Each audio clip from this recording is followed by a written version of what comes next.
There we are. Look at us. I think we're two good-looking guys. Artie, Anthony, right? That's show business. People were saying that we should do the show in 4K. What does that mean? HD isn't enough for HD. the two of us. They want us to even be more vivid. If you took a blurry Polaroid of me from 100 feet away, you'd go, that guy's ugly. I don't need HD. Like, really, Brad Pitt, you see his acne scars. I love that part of it. It's terrible. It's, it's horrible. I'm due at John Sahag for a haircut.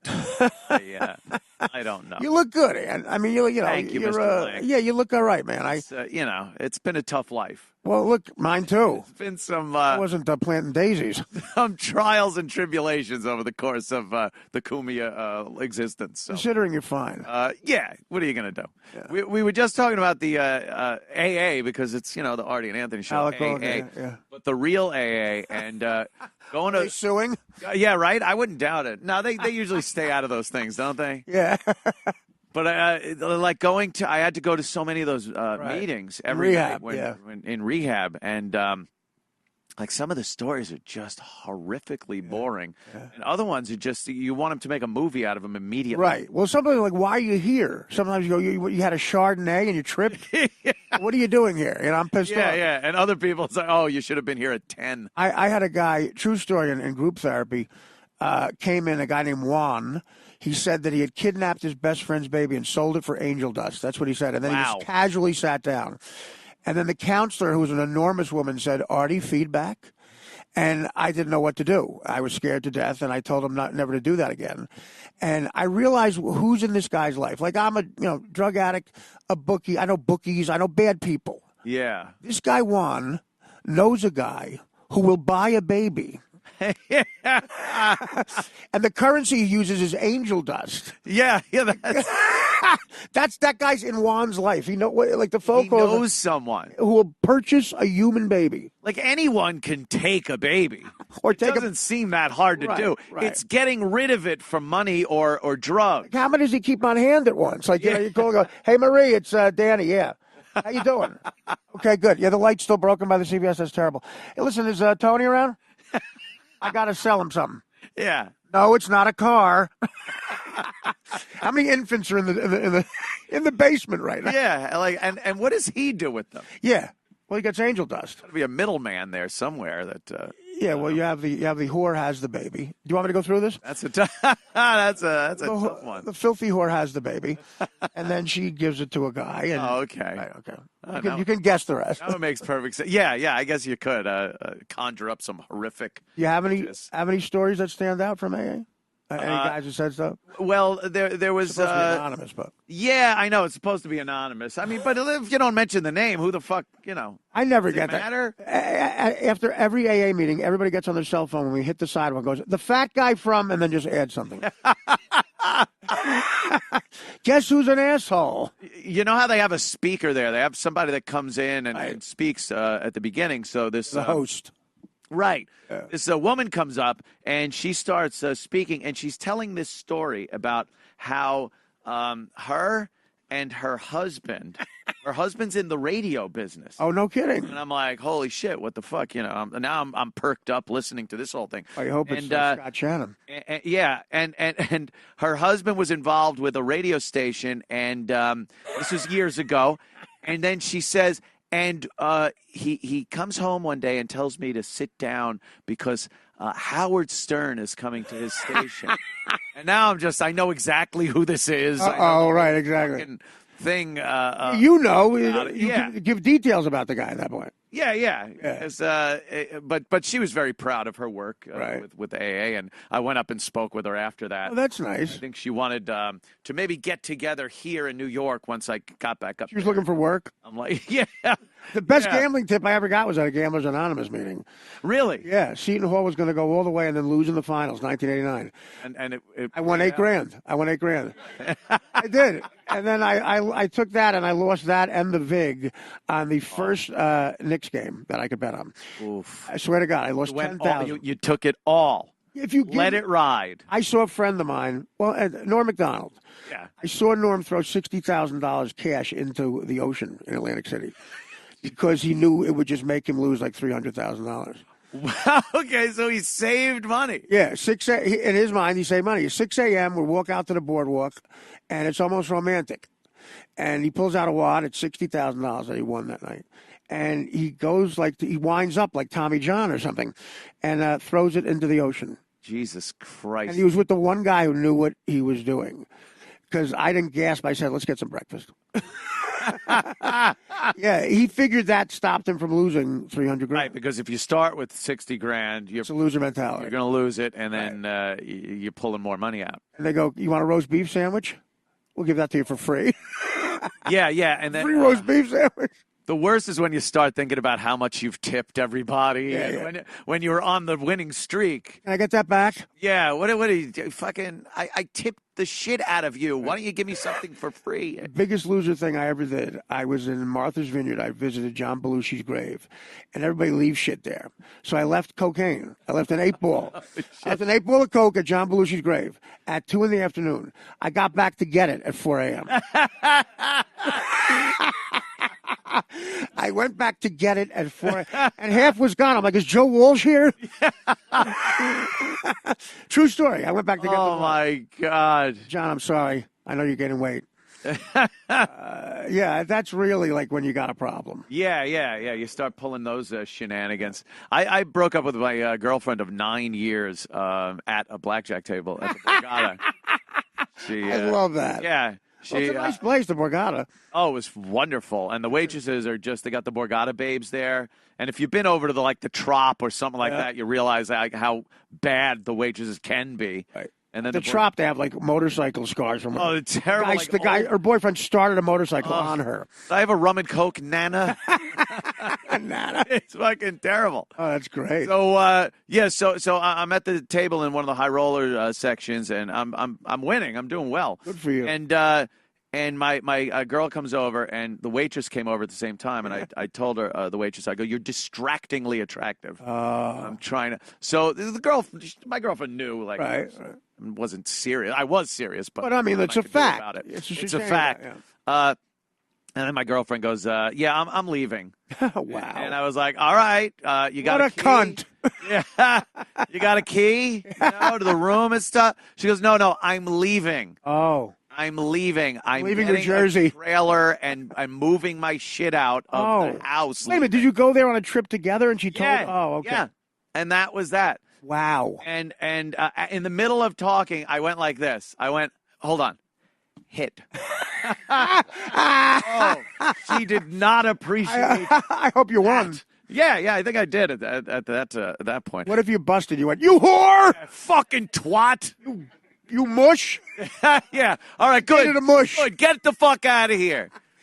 Take your things and get the fuck out. You really do put a lot of credence in that whole mush and bad luck thing. I've done that. I've done shit. Yeah, I've told people, look, you got to go. Yeah. I go, I know it does. I try to be nice. I'm like, I know it doesn't make sense. Right. I know it's not you personally, but you have to leave. But it might be you personally. You're thinking that. But it might be. Yeah. Dice was always great at knowing when to leave. Yeah. We did a few things where we were involved, the same place, same casino. He's a gambler, Dice. We're playing. Oh, yeah. He likes the table. We'd be playing blackjack, and he'd come over later on or something and go, how you doing? Yeah. And I was like, I'll get out of here.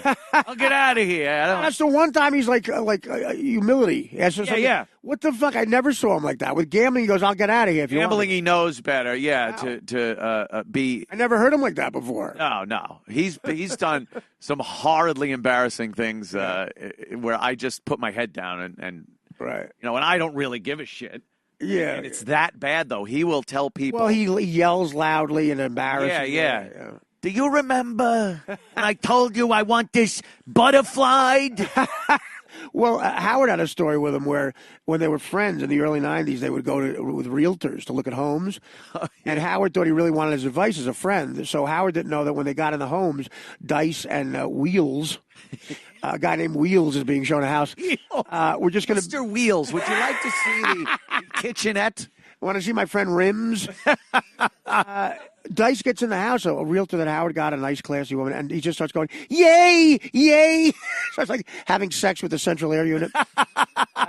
Just as a goof. Yeah, as a goof. Howard didn't like that. As a goof.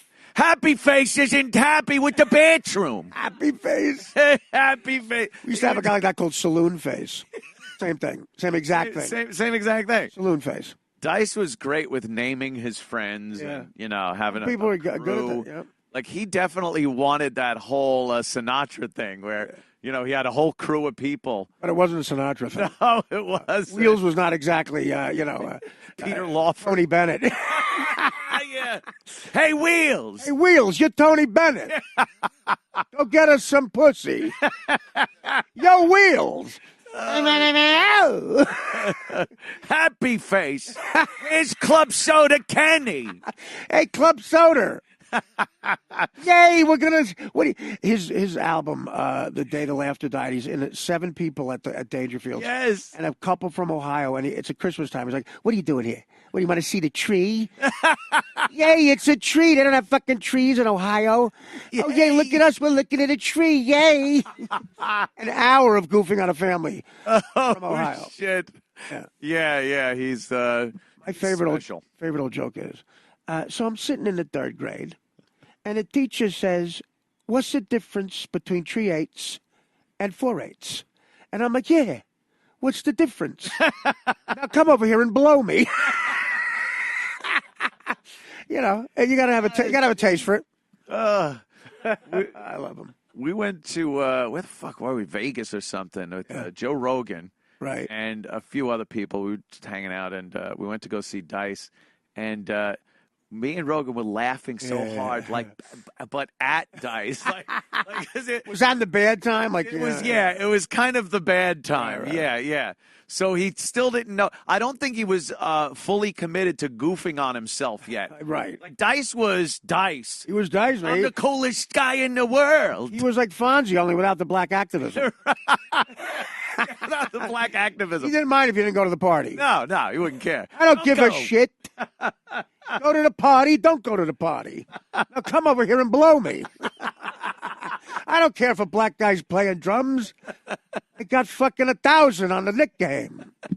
Oh. And then he had to make this metamorphosis into goofing on himself because now he's he reinvented middle-aged, older guy. He's, But Rogan and you were laughing literally at him. Yeah. We were like almost falling off of the stools we were sitting on. Yeah. It was that funny to watch him, like, just this pig.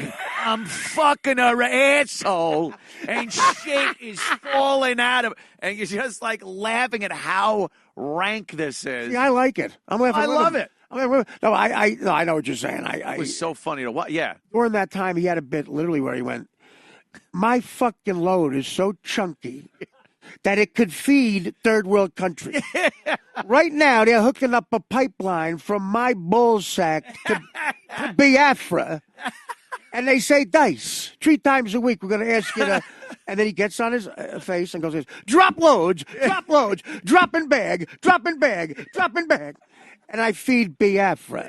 Biafra. Then they're going to make the thing make a left into Nigeria. Nigeria. Yeah. I'm going to whack bag. My yam bag. My cum is so chunky. Chunky. That's a vision. My banana juice. Come up with perfect impression. All that fucking shit. I saw his new show. It's pretty funny. It is good. It was him as if he. The one episode I saw was him as if there was no dice. It was him as if he never went through that you and Rogan laughing at him stage. Right. Yeah, he was working at a haberdashery or something. My load is not as chunky in this show. No, it's a little more touching. Oh my God! Well, let me ask you something. Off track here. How did you know? When did you know you could do all these impressions? Like you do dead-on impressions. I would just do them. I not even know I could do it. Like I'm just like, oh, I think I could put a gravelly voice. You're like, wow, I can do this. Yeah. Yeah, and then it's just I sat in front of a television my entire life. I still do. Yeah, it's like as a kid. don't fucking tell me to go outside. Don't fucking. I just wanted to sit and watch television. And that's what I did. And I would mimic what I saw, and, you know. I could have went to law school with the amount of brain space I took up with episodes of The Honeymooners. Yeah. Honestly, I could the Pythagorean theorem. I don't know shit, but I can tell you every episode of The Odd Couple. Yeah. Lines from all the shows. And The Godfather. I don't know, how did I learn that? Yeah. You couldn't repeat stuff back then. I had a shitty black and white thing that my father glommed. And I just watched it every night. Every night, like you. Yeah, just every night, daytime, after school. Why don't you go out? Get some fresh air. Why don't you fuck off? No. Sorry, Mom. No, that was just sorry, Mom. My mother was an enabler. She told me once not to stay up. I would go to school hungover in the second grade because I watched The Honeymooners. Yeah. She would say stop one night, and then she would just give in and bring like a gabagool and egg sandwich at 2 a.m. And we would just watch The Honeymooners together. The greatest mom ever. That is fantastic. And then my father, me and him both fucked my prom date. Wow. Are you kidding? I'm not kidding. That is fucking fantastic. Found that out later. And she was a mulatto. We both won the mulatto. Oh, wow. Yeah, true story. So that's why I'm like this. So lay off, press. That is, We're getting a lot of press. That is something. Yeah. That's pretty fucking cool. A lot of assholes say, "Was your prom date your mother?" I'm like, "Fuck you." Oh, wow. That's is really an asshole that's out thing of line. That's taking it too far now. Hey, asshole. Hey, Jacob. I fucked your prom date. Oh. We got a lot in common. Once my parents split up and my dad went out to California, my mom had to support 3 kids. And you had the greatest time in California.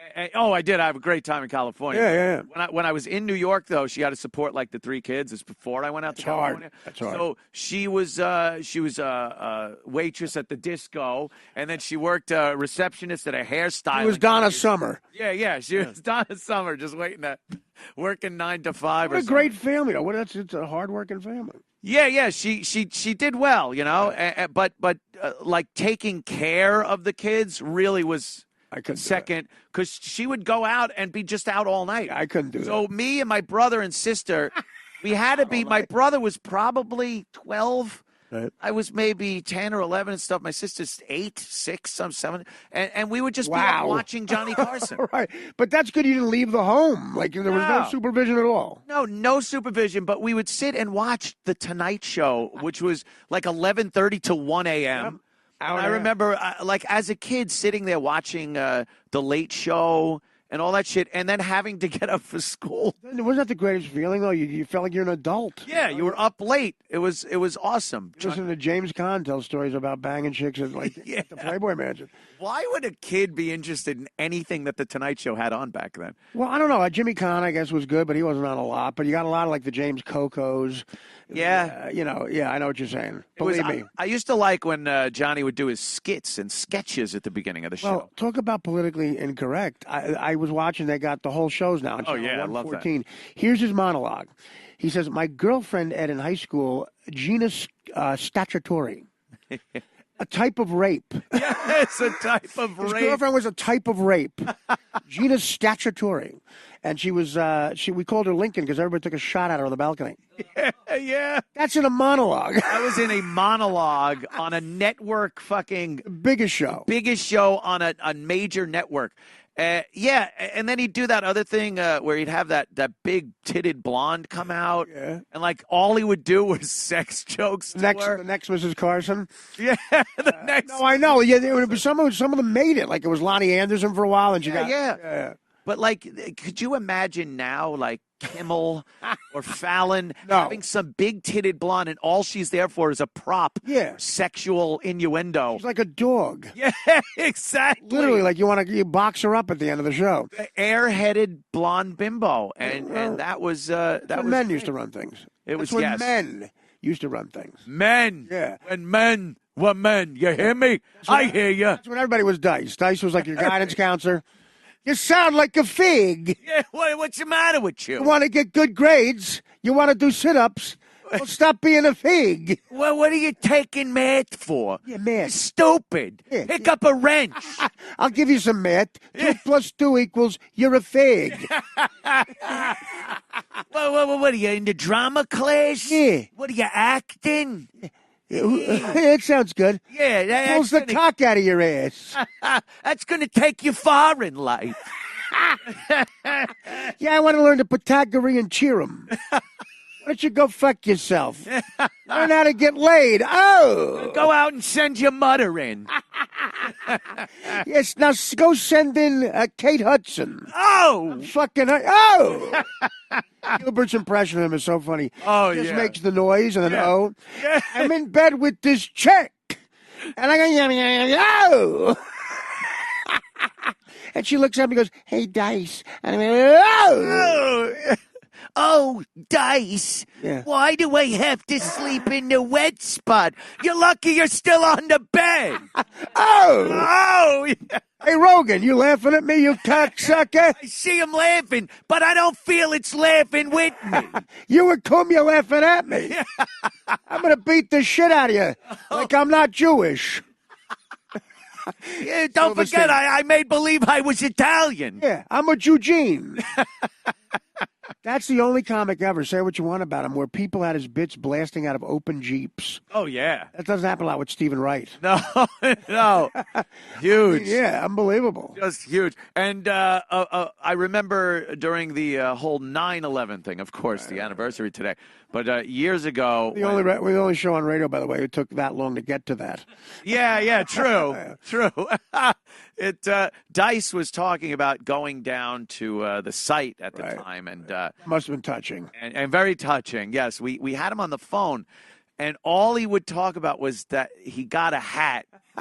That was it. The police gave me a hat. So Dice is still relevant. Yeah. I got a fucking hat, asshole. I think Dice got there, though. Like, he took his time. Like, everyone else went down there. So I went. I think they had the foundation laid for fucking the Freedom Tower already by the time Dice made it down there. I went down there 3 days afterwards, and I'm like, because of Howard, I got scared. I'm sorry I did. Yeah, huh? Sorry I did. Like, where you guys go, I mean, I can't. I would have needed therapy forever if I stayed another minute. Yeah, I couldn't bring myself to go down there. We have a lot of cops and firemen, I guess. Yeah, guys, welcome. Here today. Yeah.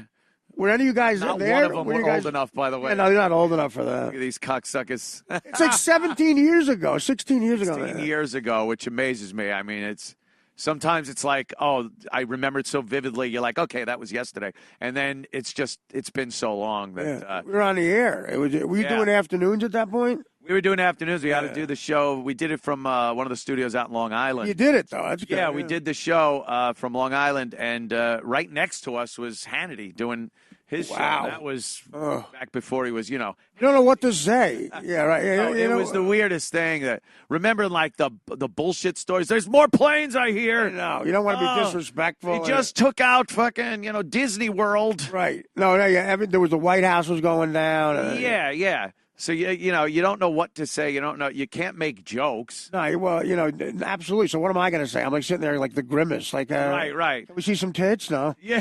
Not now. Not today. You thought the world was ending. Oh yeah. The World Trade Centers fell, and I tell you, watching the firemen run in. Oh, that was fucking tragic. Gives you chills. Like everyone's running away and they're running in. Yeah. Because you could still at that point make a choice. You don't have to run in. Yeah. You go, I'm not doing this. Who's going to make me? Yeah. No, I was in there, I swear. Yeah, and they all went in, man. Yeah, they all ran in. Just amazing. I was watching some of the videos last night. There's some I can watch, some I cannot fucking watch. I cannot watch people jumping. That's unfucking believably. Wheel in the Sky Journey video. I can't watch that. That's a bad one. Oh, the jumping thing, I got to tell you, when they clearly made a decision. Like, what's back there is worse. How the fuck do you make that? Like, you can't. A rational, sane human being cannot even fathom having to make that kind of decision. And they did. Right. And it's like. You just can't imagine the nightmare that had to have been. Yeah, you talk about like we were all on fire, and you got to want somebody's got to pay for that, And somebody has to. Someone had to pay. I don't know why that Khalid Sheikh Mohammed guy is still alive. I know. Like, why is he? What info are we getting? Any info out of him at this point? He had a flip phone. I mean, come on. Yeah, no shit. He doesn't know anything. Just relaxing over there in Guantanamo, I guess. Well, like, it's been 16 years. What the fuck are they waiting for? A trial? I hate that there's somewhere that has Bay in the title. It sounds nice. Right? Yeah. Oh, I was over at Guantanamo Bay. I was on the lounge chairs. The military's bringing me coconut drinks. If I worked there, I'd be like, there's no lunch today. This is a hand grenade we're going to put in your ass. Yeah. So no more lunch, kashada, haka, like a hair. Yeah, it's... I made the worst, most offensive racial joke in the special I did right after that. Really? I don't know. Should I tell it here? You should. Okay. I said if I was a gay guy, I would only get blown by Arabs because there'd always be a towel right there for me to wipe my dick off. And that got some ahs and oohs. Best audience ever. I actually said that on stage, and it's in my special. Yeah, that'll get some groans. The only worst one was right after Tracy Morgan bought his new house. I said, I saw Tracy's new house. I love Tracy, but if anybody works for Walmart and is a driver, I'll be at exit 8A at 2 a.m. You can kill Joe Matarese. Just veer into me and we'll split it up. Holy shit. We'll split it up in a diner on exit 4.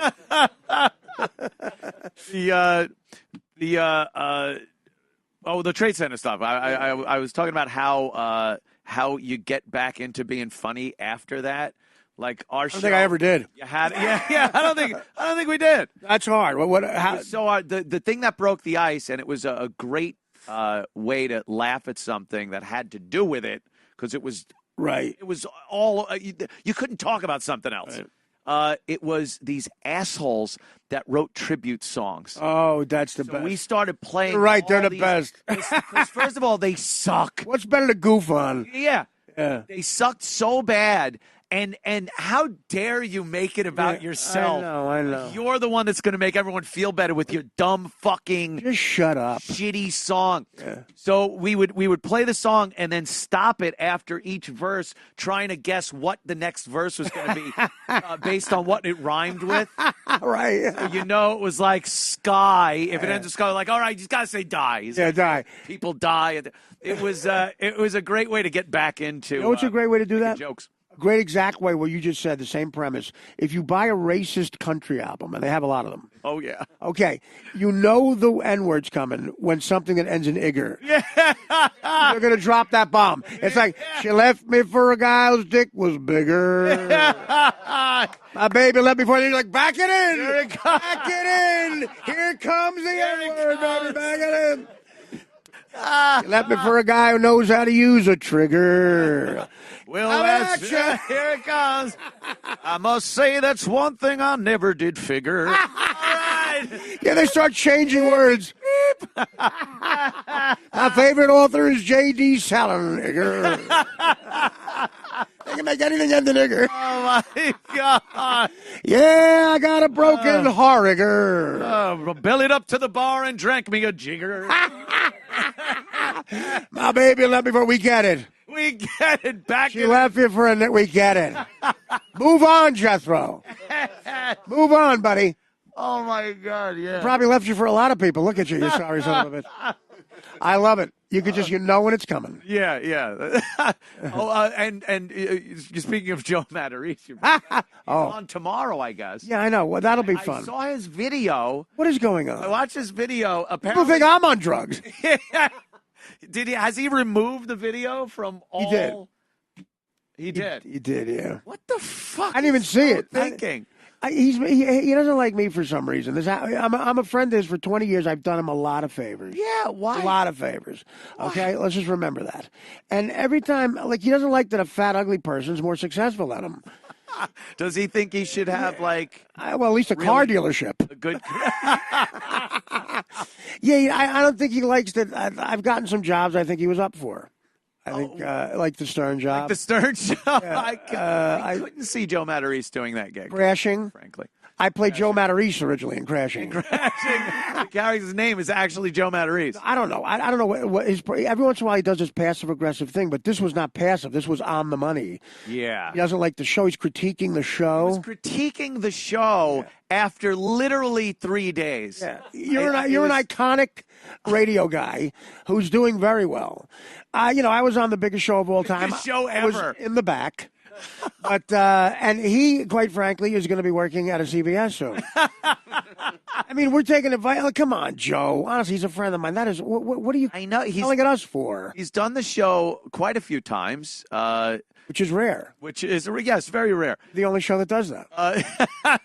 And you're early here, coming back. Yes, once again.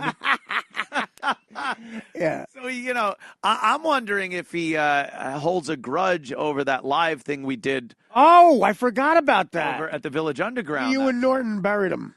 Oh, was that brutality at its greatest? Yeah, I mean, what did he think was going to happen? We were really going to give him life advice? Yeah. On stage? Joe had this idea that he was going to do a live show, a version of his podcast or what have you, on stage at the Village Underground. Right. And he wanted myself, Artie, and Jim Norton. Because he needed to sell tickets.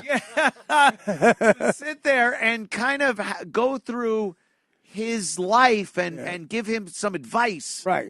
On it. And how to make how to make 5 figures at least in stand-up. Oh, my God. Yeah. So it was... I'm sorry, Joe, but you asked for it. No, we just brutalized them because that's what comics will do to each other. That's what are we going to do? Really try to be sympathetic to the fucking thing? Yeah. When a guy's paying $11 for a Rolling Rock. He wants me to be sensitive to Joe Matarese? Yeah.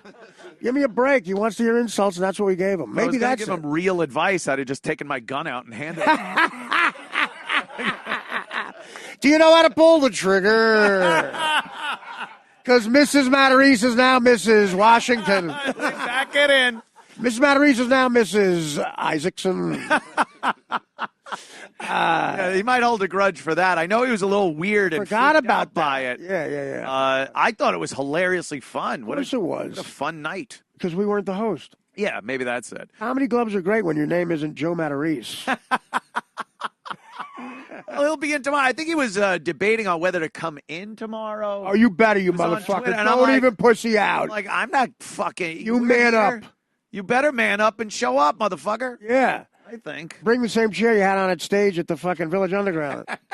Because we're going to go at that one again. Yeah, I think we might have to have a little fun with He was also on medication in the video, clearly on medication. Yeah. Yes. Well, he talks about how he has attention deficit disorder. And that means you're a fag. Yeah, a fag. No, honestly, ADD. Give me a break. Yeah. He's on a lot of medication. He's on amphetamines. Right, isn't that to like focus in or something? Adderall is another Adderall. They just hand out now at the fucking cute word for amphetamines. Like it's a cute word. Yeah, it's like and that's directly stolen from Quincy, played by Jack Klugman. Yes. You know what that is? That's a cute word for amphetamine. She was on amphetamine, Sam. I love Jack Klugman's always got plumber crack in that joke. So I'm mad at Matarese for doing it because he hit you too, and it's terrible. Oh yeah, he gave us a little jab there, and tomorrow we'll kind of hash it out with him, I guess. I hate that people know about it now because we talked about it. Yeah, it would have been just his mother, like Rupert Pupkin. What are you doing, Joe? Ma, I gotta do this now. I'm giving Cumia shit, Ma.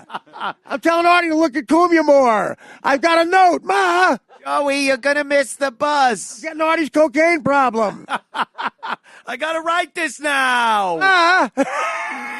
Okay, Anthony, here's how I see my video started. I'm getting to where I get revenge on them. Holy fuck. Yeah, so Rupert Pupkin. We'll look forward to Rupert Pupkin. That's gonna be you guys gotta come back tomorrow. Oh yeah. Absolutely. Where are you guys? I just want to. Where are you guys at 9/11? Were you working? Were you? No, you're young. We're all kids. I know it's almost 20 years ago, man. It's crazy because you look at anybody under like 25. Yeah, has really no idea what the fuck went on. Right. Well, unless you guys have fathers and relatives in it. Anybody? You lived here, yeah. Well, you're not a fireman, though. I know you. Taking their juice. I'm sorry, I won't ask any more ridiculous questions. I'm asking awkward questions in the farm. I'm sorry. I was in Brooklyn at the time, and I remember seeing all that fucking smoke. Oh, no, Oh, it was terrible. Yeah. It was just fucking awful. But then a cop gave me a plaque so that I could put in my windshield. Black? A black, yes. A cop. Yeah, take this one. The car's loaded with them. I heard that. It was a placard I could put in the windshield of my vehicle that gave me access to the Battery Tunnel. Oh, no, that's great. So it was shock jock has to get to work. You feel good about yourself. And rubble trucks hauling death over to the fresh kills in Staten Island. We were in Afghanistan doing stand-up, and literally when there's a battle going on, like we couldn't get a flight for 18 hours because planes that had toilet paper were more important than us. Holy these guys got a lot of dirty asses out there. So keep playing cards. 18 hours, watch every plane. We're like, whatever you need, man. Whatever you got to do. You almost forget about the subsequent years after that. Like, there were so many, I know so many comics that went over there. And we had a good crew. We had DePaulo, Attell, Jimmy Florentine, Baba Booey went. Oh, so wow. We were happy to see someone do nothing. We gave him a grenade to throw, and he hit an umpire. That's just fucking awesome. So that's when Gary's kids found out they had two mommies. But I'll give you a great story about that. You couldn't talk about two things in stand-up over there. You couldn't talk about the commander-in-chief, which was fine, and the president, and masturbation. Which was weird. I guess it's an epidemic or something. I was there for 10 days. I broke a fucking record. So David tells the first guy up. Here's what comes out of Attell's mouth. Before hello, how you doing? Here's what he says. Guys, they say we can't talk about masturbating. And I'm going to adhere to that rule. I won't talk about it. What I'd like to do is tell you about the time I was fucking a sock with shampoo in it.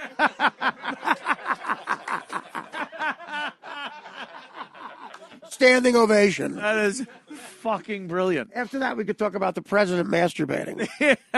A sock with shampoo in it. Oh, my God. Where did they have you guys going? We were in Bagram. We were in Kandahar, which has a shit pond right in the middle of it. Oh, nice. And every once in a while, the wind hits it just when we were going on stage. It was like a practical joke. And a wind of shit.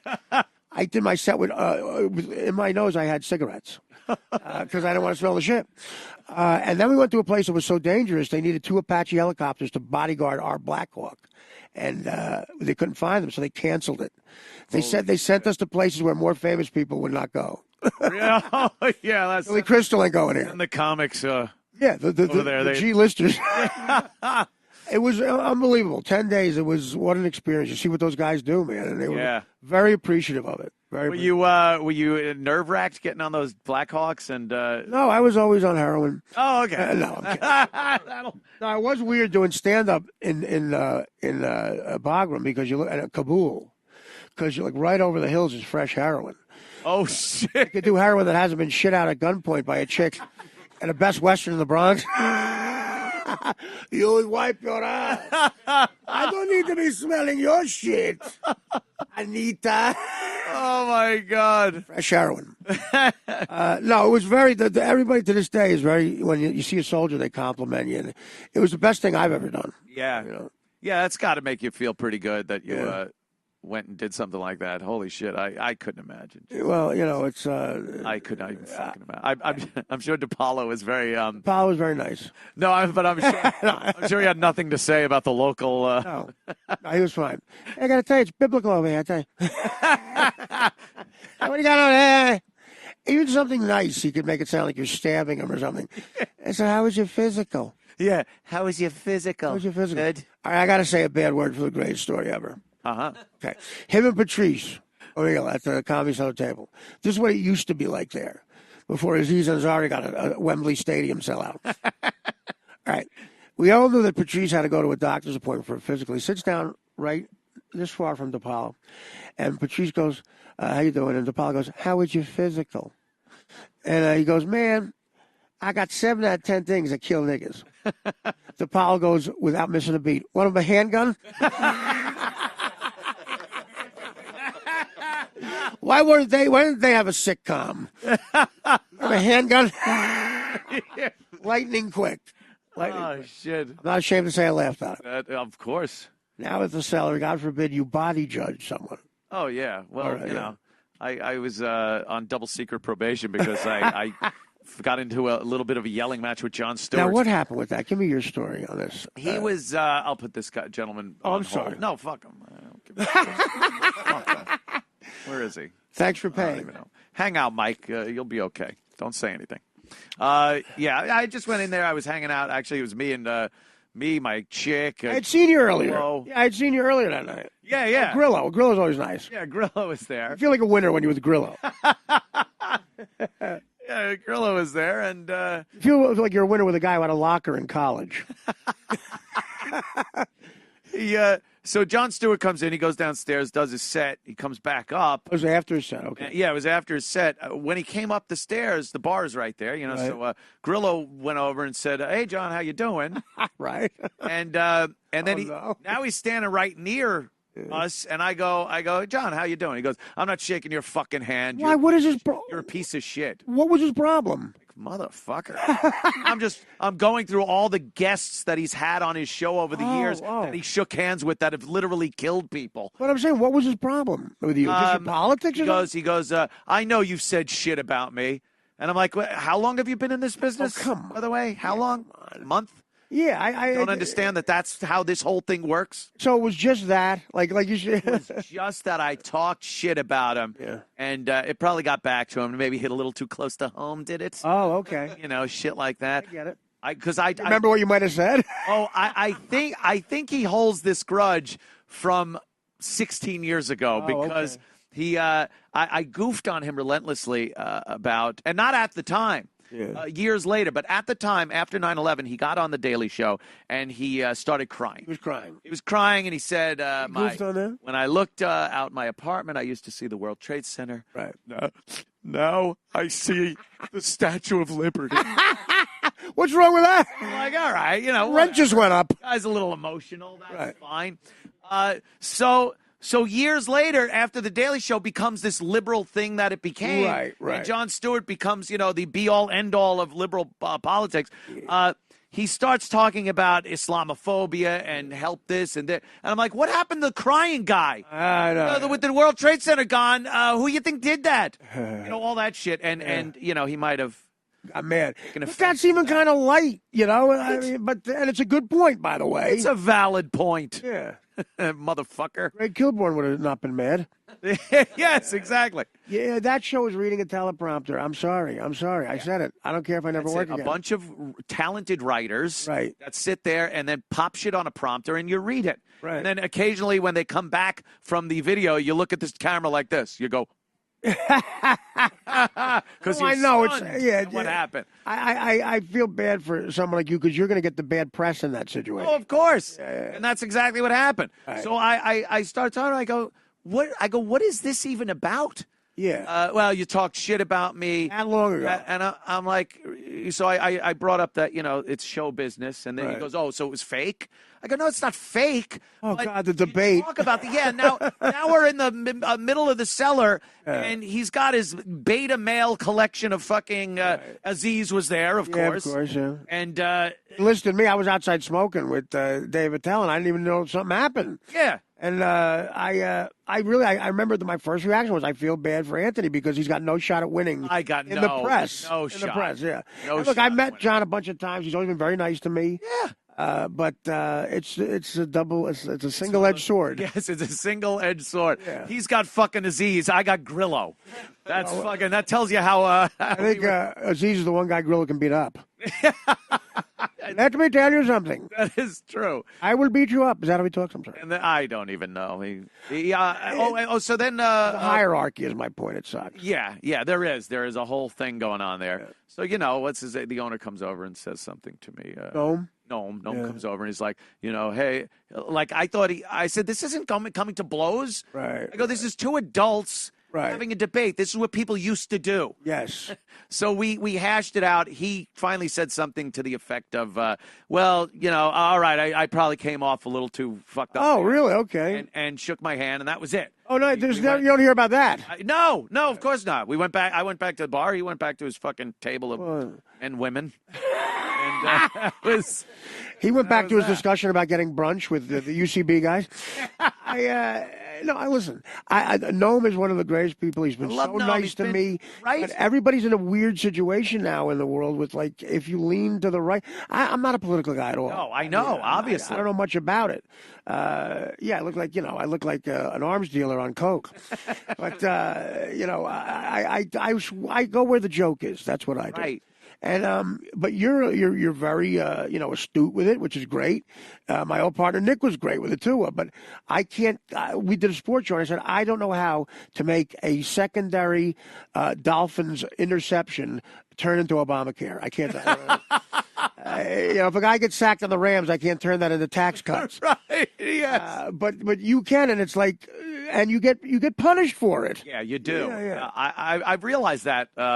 It took a while, but I did realize that over the course of the years. And I do enjoy talking politics. And if there's a huge story, I'll address it. Right. But your Twitter's hilarious. My Twitter is like my fucking it's so great. Saving grace for politics and all things. I love fucking with people. Well, you say smart stuff. My Twitter's like, I announced I was engaged once, which was a mistake.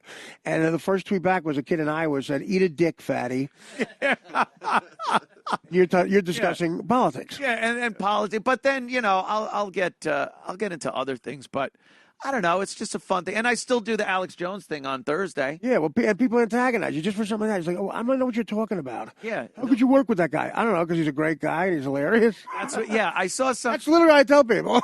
Little fucking rats that think they're ratting. Like, really, Artie? Yeah, Anthony? And then they'll send a tweet with Judd Apatow on it. I know. So you're working with this guy that. It's like, ew, you fucking little. Well, I separate because Judd has been such a great friend to me, and so have you. Like, Judd literally saved my life, I think.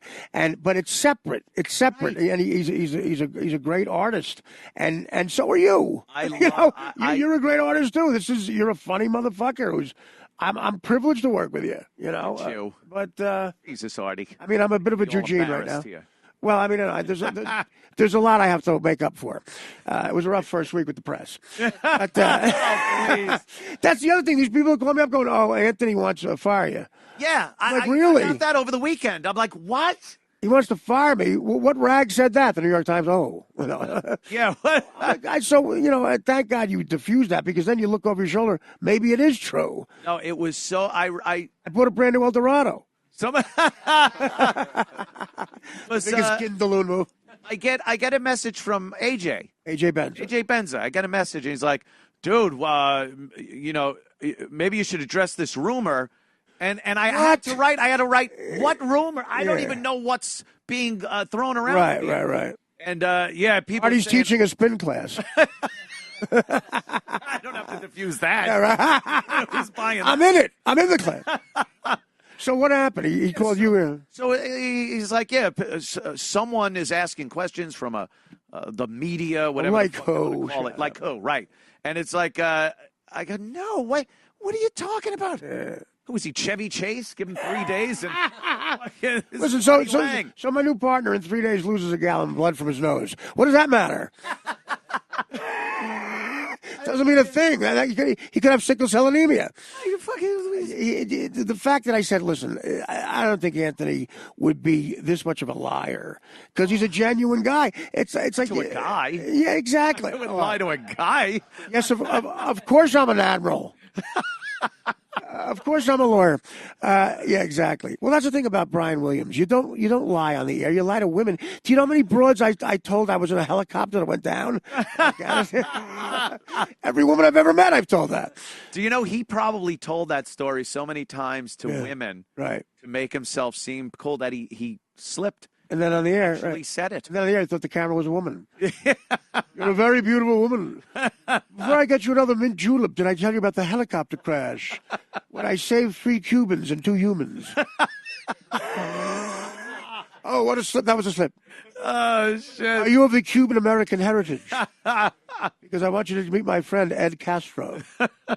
It's sometimes it's such an undignified business. Yeah, just people lying and trying to get us to fight. That's like, nice try, asshole. Being like some type of thing, and it's like I have nothing but like laughed my ass off with Artie. So far, we've had a good time. And even before, like doing the show from your place and stuff. Holy shit! By the way, the on Crashing when you're doing your podcast from that, it really was similar to your exactly. Your podcast. I have a nice good setup there. First of all, I can't get Sarah Silverman on the real show. I have to wait till I get her on. I've known her for 30 years. But Dan Filato, my real producer, they asked to be on the show, and they told me he was going to get lines. And he had, you see a sliver of his ear for 2 seconds. They made him lug the real equipment. The Brooklyn. Yeah. I enjoyed that. But I watched the last episode, the one with the at the baptism. Yeah. That was fucking really funny, man. Listen, really good. I got to work with a beautiful woman who goes back when I try to kiss her. I'm like, we're acting. She was sexy as hell. I made a mistake, though. I love Judd to death. Girls is not my type of show. But I lied to Judd because you lie to powerful people. I said I watched every episode, and then I do the scenes with that girl, and I go, "Where'd you find her? She's great." She goes, "She was on 9 episodes of Girls." I go, those 9. I had a bathroom break.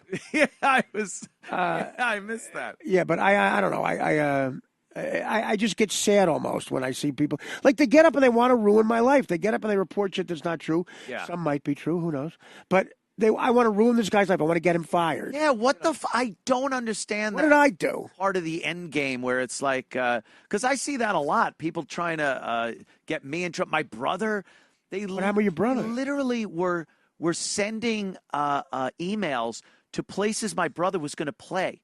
Saying you're going to have a white supremacist play. Oh, shut up! And it's so fucking absolutely ridiculous. It's terrible, man. They put one of the rumors are hilarious. Is that my brother pays the young neighborhood girls to spit in his mouth. Yeah, okay. That's what he does. That one. That's what he does. That one is funny, but what does that cost? I don't know what even you would charge a little tot to spit in your mouth. Oh, my God. I'd assume you could probably get him to do it for free. Kids love to just spit. Here's your email. Hey, here's your opening song tonight. My girl left me for a guy whose dick was bigger. You want to have a kumia on this? What you getting? Yeah. So one time, this they sent an email or something to one of these venues that he was supposed to play. How terrible! And they canceled the gig on him.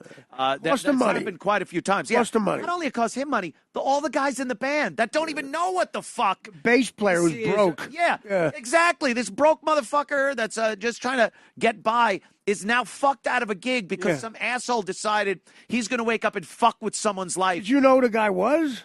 Who did this? Like a reporter? No, they're I'll make a phone call. Anonymous. I'll make a phone call. So, yeah. They're anonymous, 2 phone calls. So makes you furious. So this bar cancels the gig, but it was well within the time frame of the contract. They got paid, okay. So the guy wasn't going to pay him. He just okay. So Joe, even though he owed him the money. Yeah. So Joe filed a suit. Right. And then the People's Court gets in touch with him. That's and Joe goes, "Yup, okay." So they tape the whole thing. He wins the case, and it's going to be on the 14th. Oh, God. It's airing September 14th. You got to have a party. You got to have a fucking party. A viewing party. Joe on fucking but you, again, man. I hear the judge gives me some shit. She said something on like, air? Your brother. On air. I know what he's all about. Yeah. Oh, really? Do you? He's about face fucking judges. Crawl under your fucking gown. 18th century photographer. You fucking. How about the fact that People's Court original judge had an Italian slur in his name, Wapner? Yeah, there you go. Nobody gives us fucking sympathy for that. It's not like Nigner.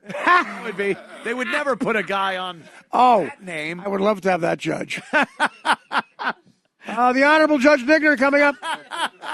Now settle down, everybody. Jamal Washington, first time. Settle down. Yo, Judge Nigner. Can I call you Judge Nigner? Oh, shit. Yo, Judge Nigner, what's the deal? I ain't even know them tapes was in my trunk. I ain't even know them Nigner, man. Use my Nigner. Who's my Nigner? Use my Nigner. I didn't even know them DVDs. Who knew Lethal Weapon had a 4th fucking one? I didn't know that shit. It's not my core. Not my core, man. Say my core. 495, nigga. I love watching that on live PD. It's like they pull a guy over. It's like license, registration. Yeah, I ain't got none of that. I ain't got none. Oh, okay. Whose car is this? Well, it's my cousin's. It's like never their car. There was once they found drugs in one of these cars. The guy didn't have a Reggie for it or anything. Yeah. And his excuse was, well, this car, I rented it for the day for $10. And the cops are like, we really can't do anything because they do rent these cars. Oh, they do? Okay. For fucking, but... Like, that's what's going on? Yo, nigga, you know, Judge. You know what I do? I get busy in that car. I need $10, bitch. I need a sawbuck, Judge, nigga. You know where I'm coming from. You never know where they're going, where they came from, right. who they're sitting next to in the car. I don't know. Yo, I just met this nigga. I just met this motherfucker. How am I supposed to know he got 8 ball on him? Yeah. Now, whose Coke is that? It was under the seat. It was in the middle. I don't know. That's Bill Cosby, motherfucker. Coke. Ain't mine. I ain't know shit about that Coke. These ain't my pants. I've actually seen that one, too. These ain't my pants. He finds some shit in the guy's pocket. Ain't my pants. They're my cousin's. No, that's a reasonable... My cousin has everything. Has the car, the pants. Yo, Judge Diddy, that's reasonable doubt. That's reasonable doubt. Reasonable doubt. Yeah. They do all. Everybody turns into a legal advisor in jail. When they took me from my personal first class that's cell, such a good point. Right. Okay. And I got put in the bigger cell with a lot of people before they put us. The bigger cell. And that cell was bigger. But you know, it was full of beep, beep, beep. Back it up. So, but with Judge Nigga, you would be like, I got my insurance at Cigna. That's why my favorite judge is Judge Nigga. Yeah. So they call that, by the way, the real cops I saw on a documentary. You know what they call a car with no license, no paperwork? A Puerto Rican mystery. Holy shit. That's the old days. That's the old days. You know, it was different. It's a different time. Right. I love that. You talk to older cops. Yeah, they have a lot of good the one phrase that I love to this day is we kind of had to give him a wood shampoo. Wood shampoo. I go into courtroom with a bat with a certain judge. I call a Nigna be good stick. A Nigna chaser. Yeah, that was actually the name of a firework. It was, yeah. That was totally fine to say. And by the way, African American chaser is not as much of a hit. It just doesn't work. It doesn't work as it's not as fast. So wait a minute, you go to jail, and people were becoming like they give you advice. You mean? Give other people advice? Yeah, they put me in the big cell waiting to put us in the bus to the court. And so you're in this big cell. A lot of Hispanic guys in there. And they get out. Everyone, they're like, "What are you here for?" And he's like, "Well, I domestic." Not me. I wasn't saying that. No domestic. But it's something else. They're like, "Yeah, what they're going to give you? You're probably going to get $5,000 bail." Who's Geraldo in there? And they're all like, "Fucking wow." What they're doing, telling each other how to go about their business. I was in L.A. County Jail for, like I say, 37 days, and this guy was my I had my own cell, and I showered by myself. God bless Quincy Jones. Anyway, the guy next to me was a Hispanic gentleman. He was up for murder. He had found God, and he told me how to make a pussy out of toilet paper. And he screamed. He goes, "Yo, man." He goes, "You take a roll to him, but you take the cardboard out. You put that shit in lukewarm water." I love it's lukewarm. Lukewarm. Like, how long did it take him? Fuck, it should have been lukewarm. Eureka. So you take that out and you just make it like into a V and you let it soak for like a minute and you stop fucking that shit. And then he goes, this is the rant he goes on. You will never go back to real pussy. It don't fucking whine. It don't steal your money. Wow. It don't fuck your brother. You're really selling that toilet paper pussy. I said, is that who you killed, your brother? He goes, no, I killed the bitch. Oh, right. I said, you might want to fucking amp that down. Yeah. Keep that a little on the QT. Yeah, but by the way, I'll teach you. Wow. It'll help you save money. Yeah. There's no underage toilet paper. That's great. They all know how to. They all know how to do that. And there's only white toilet paper. I wanted fresh manicut. I ate fucking noodles with ketchup. Hey, noodles, I get to live my life like a schnook. I wanted to fuck a woman. I jerked off into a tissue. Oh, yeah, Frankie Vincent. Frank Vincent, yeah. I jerked off. I compromised. I jerked off into a tissue. What great life advice. Oh, it's fucking fantastic. That's like Dice's life advice. I had grilled cheese off the fucking radiator. At Jim Florentine's wedding, Dice was there. And he pulls me over because I just got into some sort of trouble. And he goes, I'm going to talk to you like Andrew. Oh, shit. I'm dropping Dice. I need to give you life advice. We go out on a terrace. Florentine got married in Asbury Park. And a fire truck go by in the middle of Dice's serious advice. Oh, no. And he turns into Dice for a second. He goes, you gotta, oh, fuck. You gotta put the siren on? You're going to fight a fire? Yeah, you're fighting a fire. Why the fuck you gotta let me know? Yeah, I'm going to fight a fire. Put the siren on. I'm talking to Artie like Andrew. I hated that. His life advice. He gave me one of those once with the with my divorce when I was going through my divorce. He's glad it worked. He's like, he called me. Yeah, really? And those, as Andrew? It was as Andrew. Yeah, but that fucking call went on forever. I know. Shut up. This does not hang the fuck. He doesn't. He thinks you want to have. You know, it's kind of fun. I get Dice on the phone. We talk a little bit, but after a while, you're just like, oh, Dice. Hey, now I'm going to talk to you like Clay. Yeah. All three names. Andrew from Pips. All three names. All three names. I followed Dice once at Pips. Bad. Because she had a tiny pussy. Hey, here they are. Whoa, threesome. Gentlemen, take a seat right over here. There you go. You can sit right there. And what do you want me? Old Dave Smith over here. Artie, you're fine. Good to see you, Artie. There it is. How have you been? I'm good. How are you?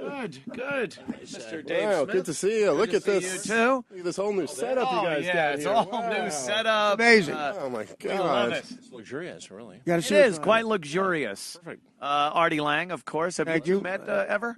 Yeah. Oh, we know. I know Dave really well. Yeah. I'm the guy who high-fived you and said threesome. But it's not. Are you a comic? You should be a comic. Very funny. My own mind. Yeah. Well, He says lots of really funny stuff, like you're free to go. when we know damn well what happens when they leave that. It's not up to me. It's not up to me. Free to I'm a go. smoker, by the way. Oh, this is fake. Oh, good. It's a tribute to Johnny Carson. Oh, that's nice. I like You know, that. he used to smoke. I'm hoping that the kids see this and take it up. Start smoking. They look cool. Yeah, there's a lot of mixed messages right there. Yeah, exactly. Can you smoke? Here? You can't smoke. There is such a big, we don't care. like, the cool factor between cigarette to all those fake e-cigarette, like, whatever the health factor is, That's the so cool true. factor That's is so bad. true. Like, it's so faggy When I from started, so when I badass. started in this business, everybody smoked a newspaper. Yes. You'd have one lying right here on the edge. Yep. You'd put it out on the ground, on the floor. Yeah. And somebody said, well, maintenance will get it later. It's fine. You know, but, I mean, Everything had a burn mark on it. Oh, my Journalists. fingers had a burn mark on Your it. girlfriend, the desk, your dog, because sometimes you got to teach them. But, Both of them talk back. what's the matter, Fido? My first Conan, I did coke off his desk. Oh my God. Oh, no. Oh no. You ever see like the clips of like journalists in the 50s or 60s or something, and they're Edward also Murrow died of badass, lung you know, cancer. all I mean, just it's always, I mean, but literally for 15 years, on and off, I smoked in every newsroom I worked at. Yeah. I swear to God. And the equipment and there was an interview with Rod Serling and I think it was David Susskind, and you could barely see through this cloud of smoke. Because Good. not only It's them, horrible. the cameraman was smoking. No, everybody smoked. It was. America finally saw David Susskind in 1982. That was it. He finally came out of the haze. Ugly bastard. I'll take that over the like red and blue background and all the queefy news we have today. I would take just a chair with two smoky room. smoking That's men. such a good point. The cool factor just plummets with that air. Yeah. But the cigarette smoking is so bad for you, though. Yeah, you can't. When they used to Look, The data is in on that. It's not. It doesn't look good. yeah. We didn't It know. was in our parents' generation and our generation, and I still smoke. Yeah, Now I yeah. tell my kids, who thankfully We do didn't not, know back then. It was so new. We didn't know inhaling smoke was bad. You saw the print ads like surgeons suggest Chesterfield. Oh yeah, are the best. yeah. 9 out of 10 doctors recommend Lucky Strike. how about did I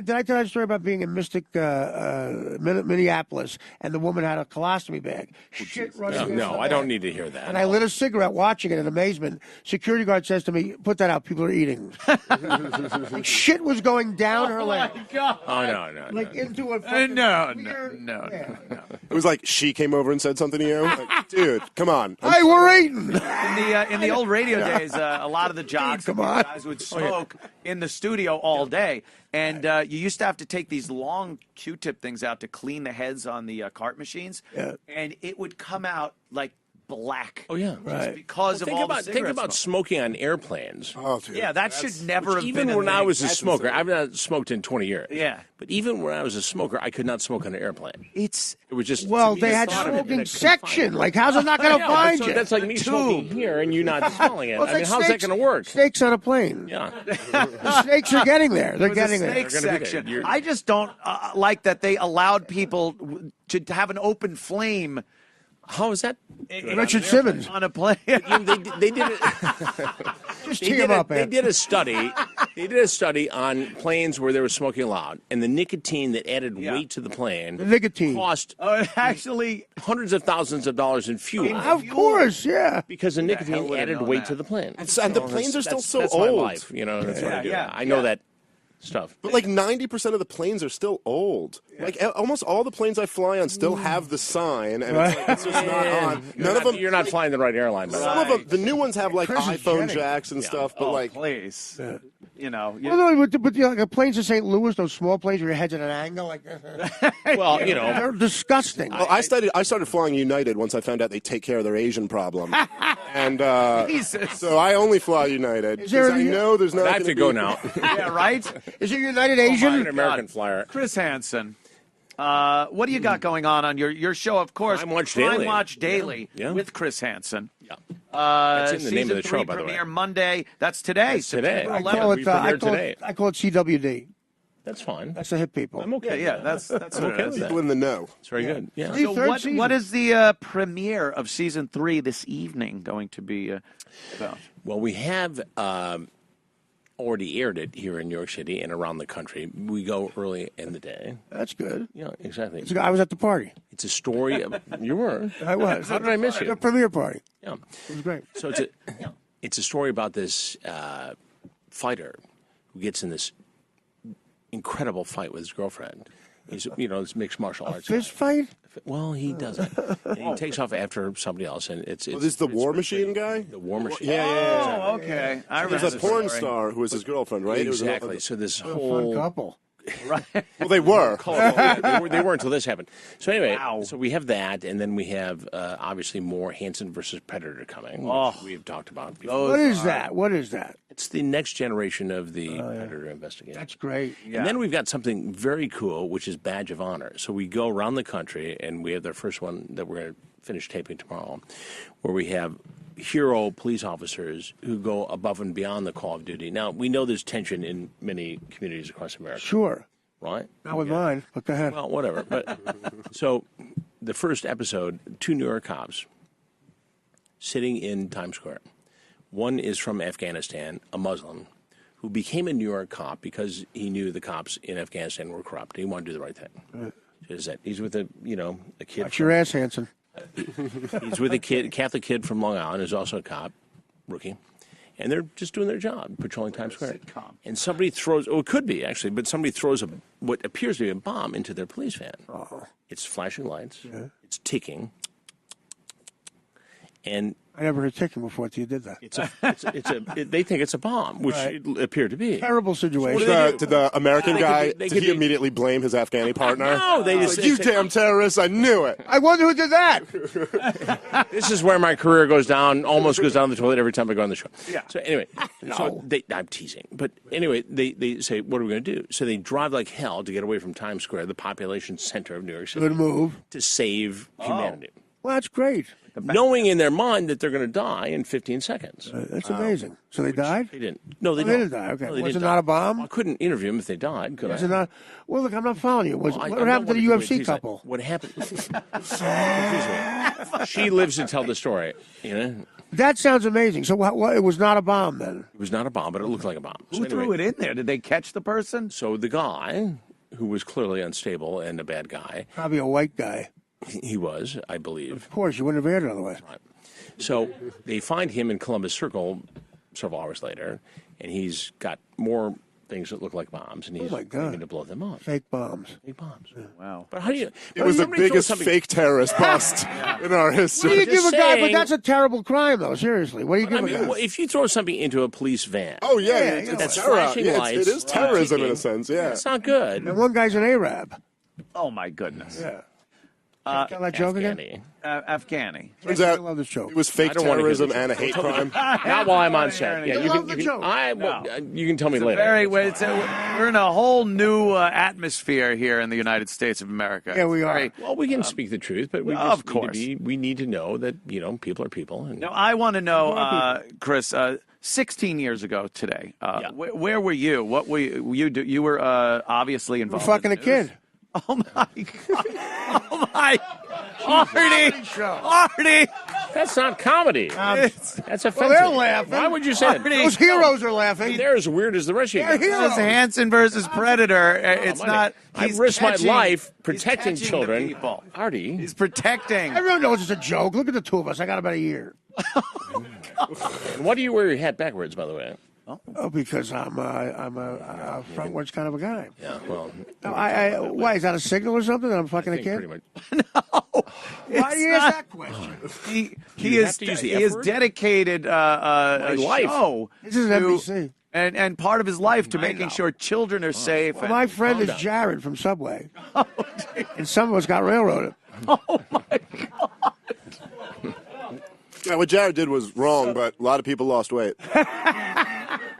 Well, you're weighing it out. You're weighing just the. saying. I am the new The man Jared, is by the the- way. So I was in a celebrity basketball tournament one time, years ago, 2010. you the ref? No, I was playing. Celebrity. tall. He's a tall I man. know. I'm pretty Magic fit. Johnson. I was in his class. Really? Well, they let teach you me English? Tell this story. God.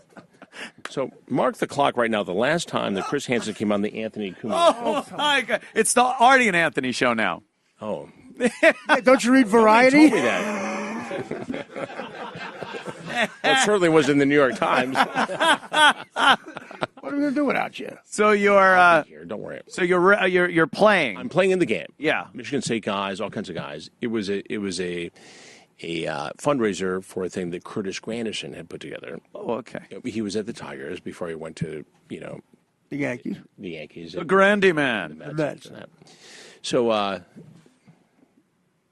Subway man Jared is there. Oh God. He's playing the game. After he fucked the kids? No. We did not know about that at that time. But I must tell you, I gave him the greatest pass. We didn't know about and that. He did a layup, and it's like I should have just gone in with the ball and scored. That would have been my only score of the game. You know? He scored that night. Oh, you.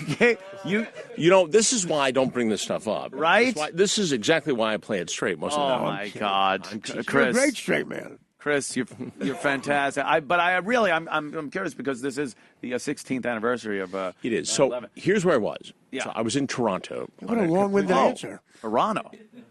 You could have just said the bathroom. I'm sorry. It's all about you, right? Bother you? No, Well, did you invite me here to talk about you? I don't do about I don't have anything to do with the guests. Thank God. Clearly. I had to hide a kid. Oh my. Oh no. God. I'm kidding, man.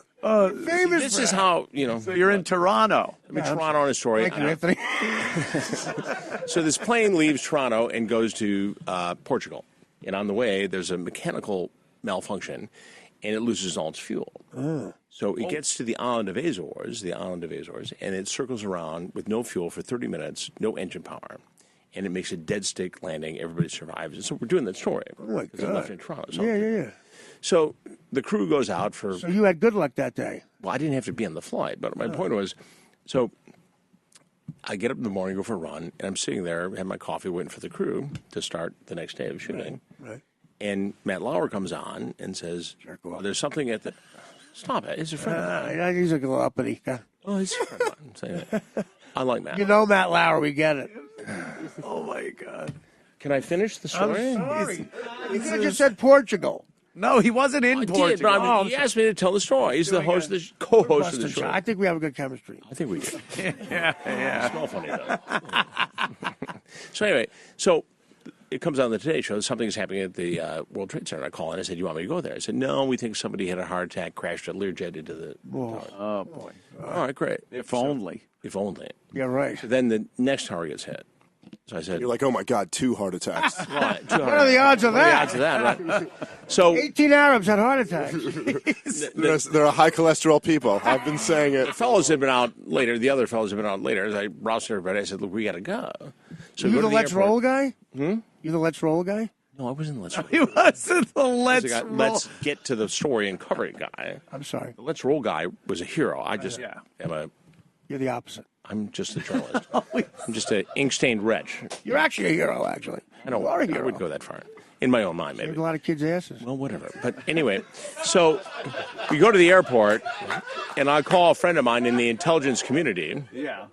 I said, "What's going on?" He said, "Well, you're never going to fly because I just shut down the Canadian airspace, and the American airspace is shut down as well."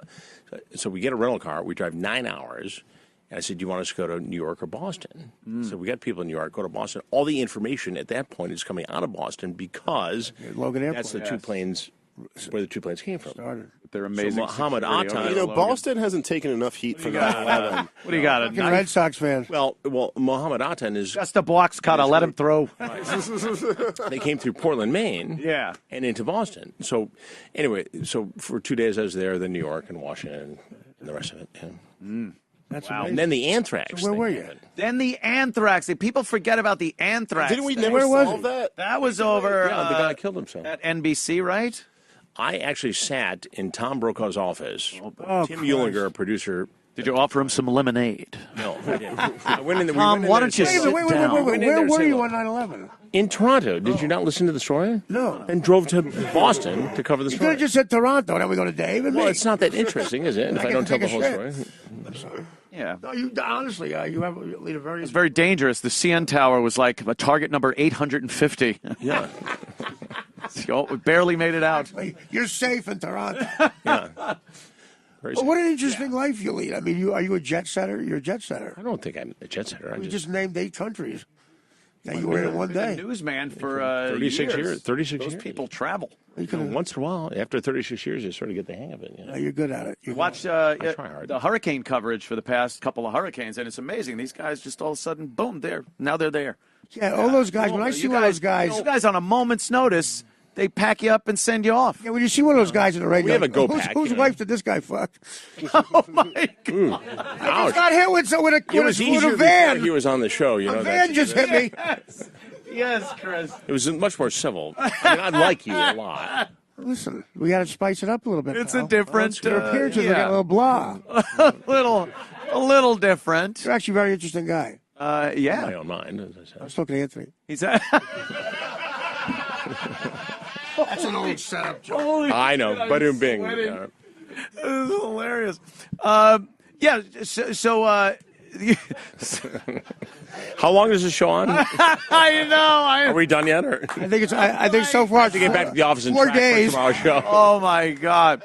Have you I ever was here for gotten? 2 weeks one day. Have you ever gotten any correspondence from some of the guys that you had busted during the time of the? Have they said, "Hey, thank you for sending me on the road to recovery" or anything? It's a great question. Of course. I There's have- a lot more just like, you ruined my life. I know what I'm Yeah, saying. probably death threats I more. had a great life fucking kids.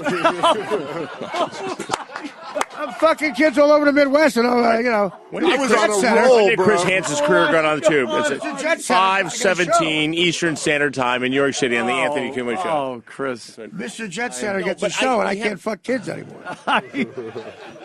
So Chris, yeah. Anybody So- ever get in touch with you after? Here's the weird thing, though. Anybody When ever touch you? somebody, no, nobody ever touched me inappropriately. Good. No one should. I'll knock you out. I'm the new I'm from janitor. Detroit. I'll knock I you out. wouldn't touch you. Was that your black guy? That was his Detroit tough guy voice. Oh, he sounded black. Why would you say that? You sounded like that was your impression of an African American. Why would You know, a lot of them are perfectly peaceful. You are. All right, now this is how you lost the last show. That is, I know, and I'm not even saying anything this time. All right, why did So nobody, I'll lose the show. I'm conducting an teasing. interview Nobody with lost the any wonderful shows. Chris Hansen No. and wondering if any correspondence from any of these people. You know, I've received emails claiming to be from the people. I don't know if it's true or not. Oh, okay. So It was the Jerky Boys. Jerky voice. You're arresting me, you fuck. And I'm sure you must have gotten a lot of people that have said thank you for exposing this. I was a victim, or Yeah, we get a lot have of you. that. Things, Absolutely. yeah, things well, like you know, that. That's you get the thank it's you. kind of heartfelt. Yeah. You know, when somebody says, you'll be in a restaurant or bar someplace, and somebody will come up and say, "Hey, look, this happened to me." Wow. And that's, and they dump their heart out. And unless you've been through it, which I've not been, you don't know. Yeah. Yeah, no, I know. So it's cathartic for people to talk about it. Well, that's the victims probably call you. Like, we're very happy to know you. Some of the times, the victims, become the perpetrators, as we know. And this cycle. terrible. Yes. which is unfortunate. You're on your way to Little League practice, all of a sudden you're the Lucky Pierre, and you get pissed off. Isn't that? Well, And you're saying they become like they have children and they molest them, or they molest kids in the neighborhood? I don't think they molest them. I think that there's a cycle that is starting to be broken, and people are more aware. And I think one of the things that this series has done is created an awareness and a dialogue that didn't exist before. It makes you more embarrassing too. It makes people might think twice about it. Yeah, that's true. We go out and do it. We'll do it again in 2 weeks. Yeah, and the same thing will happen. It is the most disgusting crime. Are the decoys ever creeped out by? Yes, absolutely. Yeah, they are. Yeah. What motivates them to put themselves in that position? Well, you have limited options. You're like an adult female cop with a voice of a child. Like, what do we think we can use you for? You're Lee Smith without the Simpsons. Right. That's true. I got a lot of job opportunity. We have online decoys who do the hard work, and they set all this up. And then we have some on-site decoys who are usually like, a theater student who is 19 or 20 who looks much younger. Fuck them. Why? I haven't had a good experience with theater students. No, huh? No, I put on Pippin in my backyard last year. Bet you did. A bunch of assholes. That sounds like backyard another Crime Watch production. Daily story right there. Right. Wait a minute, so you literally go to a theater and students and say, "We want you to be a decoy. We want you to, No, we go to the police department, which does a parallel investigation, and we say, "Look, we need a young man and a young woman who are of age, who have permission of their parents to do this." Oh, right. Their parents got to get involved. Yeah. We have to. I know, but that must be creepy. Like there's a show parents, Mr. and Mrs. Stevens, we want to dangle your daughter in front of some predators. That's fine. That's not what we do. They merely SAG? Yeah. After only. They're just there to wave at the door. Hey, I'm over here. Like, yeah. And then they come in. They're protected. They have their own security. Right. I'm sure they're very protected. Yeah. They are. Because there were a couple of episodes I do recall where the guy was like trying to get a hug or a kiss. Oh, they always come in. That's the creepiest thing to me. The creepiest thing about all this is when they come in for that hug. Yeah, yeah. And they duck out. And we teach them. You duck out, and then I'm there. Yeah, and then no hug for me. And then I do remember that. No hug for me. No hug for me. I was doing the shitty humor. Now, can I just ask you? Because I know I've seen a lot of the episodes, particularly of the original To Catch a Predator. Usually it seems to me like the type of guy they're not like physically intimidating guys. Usually they kind of cower. Have there been a few that were like you were like, oh shit, this guy might like want to fight or something? A couple times. I remember I was in Petaluma, California, and a guy comes in. He was a Navy guy. And he was built, and he comes up, and easy, Liberace. He's a strong guy. Well, I know my limitations, so I Were you trying go to up to this guy. I was scared. So what are you trying to tell us, Chris? The guy. What I'm trying to tell you is that I was out of position with the security guy, and I thought I was going to get punched. And I said, "I'm Chris." Oh wow, yeah. Let down, and that was it. Was he a problem when they got him outside? No, complied. Yeah. Are your kids Hansen? Yes. The group? No. But they are in the business, though. I'm telling you, that's a lot of scratch. Yeah. I wish. Hang up the I'm arrested. That's kids' boots. That's Owen, not Ian. With the Mbop royalties. Your son works in Detroit, right? He Traverse City. Well, that's how you do such a good. My youngest guy is a reporter in Traverse City, Michigan. So they must be proud that the you're like. One is my assistant camera and associate producer. Oh my God, who are you, Evander Holyfield? A lot of kids. You ever stop talking? Well, that's my job. I know, but you can't let me. This is rehearsal, by the way. The show's tonight. Well, you've been able to take your business and make something good out of it. Your kids must be very proud of you. Yeah. Well, I didn't push them into it. I mean, they just sort of worked their way into it, and I wouldn't encourage it if they weren't good at it. Right. Are they good at it? They are very good at it. There's kind of a cloud over the media these days. How are they, especially you being a veteran of it, them kind of not new, but relatively speaking, how do you kind of talk to them about the differences now in the news credibility and journalistic integrity and all that? Yeah, but I don't think there's a cloud, really. I mean, I think wow. I think a lot of people don't trust. I think there's an element of society that is that way. But I mean, I think we still go out there every day and do our jobs. What do you mean by that, Ed? Like cloud? I mean the dishonesty, the approval ratings for the media are like lower than ever. Like trust in media by any poll you take. What about that? A lot of people feel that there's an agenda driving mainstream media, which would cover like network news. But I think at the end of the day, what is media? What do you think about it? What is Jews telling lies? Oh my Wait, what? God, Dave! I'm sorry, I thought he was asking me a question. That's Christmas. Dave, Allie's right. I mean, if you think about it, what is the media? Yeah. What is it? Describe it. The media, as far as the news is concerned. So describe what the definition of the media. Describe the media. that. Well, that is kind of a wide. First of all, spell it. brush stroke. Can you use that in a sentence? I'm more talking about the information. I get it. I'm being a smart aleck to make a point. Yeah. But the reality is, we're a bunch of hardworking men and women who try to go out and cover stories and educate and expose things that should be exposed. You got cover penises.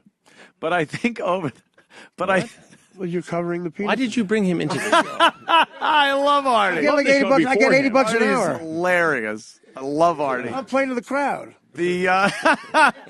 What crowd is that? Over there. The heroes. But isn't there somebody like as you go higher up in the whole hierarchy of the news, you got those guys and girls that are out there working hard. But then there's when you start getting to the top, there's an agenda that seems to be a lot more liberal than it is conservative. There's an agenda if you're a columnist. It's a difference between reading the op-ed page of the New York Times and reading the front page of the New York Times.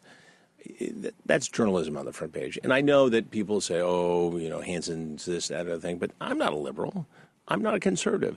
When I know that I've ticked off my liberal friends as much as I ticked off my conservative friends, then I'm doing a good job. Mm-hmm. I mean, I'm very moderate. I think most journalists are. Yeah, but that's the point. That's the point. They're all, like, quote, moderate. Like, they all fit into this, like, narrow little index card of allowable opinion. I don't think so you have a lot of, like, debate within that. But all of your debate is, like, should taxes be 35% or 39%? Like, it's never, like, really – it's, like, only what's allowed in. And then, like, stories like the DNC cheating – to get Hillary Clinton in, get like this much attention, and like you know what I mean? Yeah, but like, if you look at Trump won, there's so much corruption that none of you guys ever talk about. Well, I think there were a lot of people in Gaylord, Michigan, in Syracuse, in Albany, who were ticked off at the the status quo. Well, it's not ticked off at the status quo. They're ticked off at the fact that the government just robbed them and used it to bail out banks and like fight wars to make money off of, and no one fucking covers it. So they're sitting there like, will someone talk to us and be like, hey, I'm going to bring your fucking jobs back? And Trump was just the first one to do that. He was the only one who went, oh, hey, I don't think you're all the Daily Show. Evil. Yeah, but in a blunt, no, he's right, in a blunt way too. It's like screaming it at them. He was like, we'll do this. Well, that worked. Listen to what Trump actually said. Has he done it? No, of course not. He fucking was lying to them. He was supporting Hillary Clinton 2 years before that. Like, he's a con artist. But the point is, he said to them, he went and he said, I'm going to bring your jobs back. The media are lying to you. That was his fucking message. Oh, and also, we're not going to let Mexicans in. With a little sprinkle of no Mexicans. No, but it's a fallacy to say that journalists are wide-eyed, crazy liberals. They're not. No, they're just guys and gals who are making a living, reporting stories and trying to get to the There's some of those, and then there's some other guys and gals who are leaking debate questions to Hillary Clinton so she can have them before the debate because they work for her. That was a media person too, a high-up media person. That's pretty bad. That's an aberration. I don't think it is. I think that shit happens all the time. I think the aberration is that we caught her. 36 years. I think the aberration is we caught her. And 24 of those at the network level. So you think it happened one time ever, and we happened to get that email leaked? You don't think we caught the one time that it ever happened? So let me ask you this question: what is wrong with having a journalist having something leaked? Do you think I've never had? So the problem with leaking a debate question is that you're posing that we're having a neutral debate. You're lying to the country. Okay. You know what Melania Trump's Indian name is? Leaks on Trump. It's true. Coincidence, though. Name that before they even You got want a joke? married. I'll give you a joke that's bipartisan. It pisses off Christians and Jews. Want to hear it? No, A but priest go and a ahead. rabbi are walking down the street. They see a 10-year-old boy. And the priest says, "You want to fuck him?" And the rabbi goes, "Out of what?"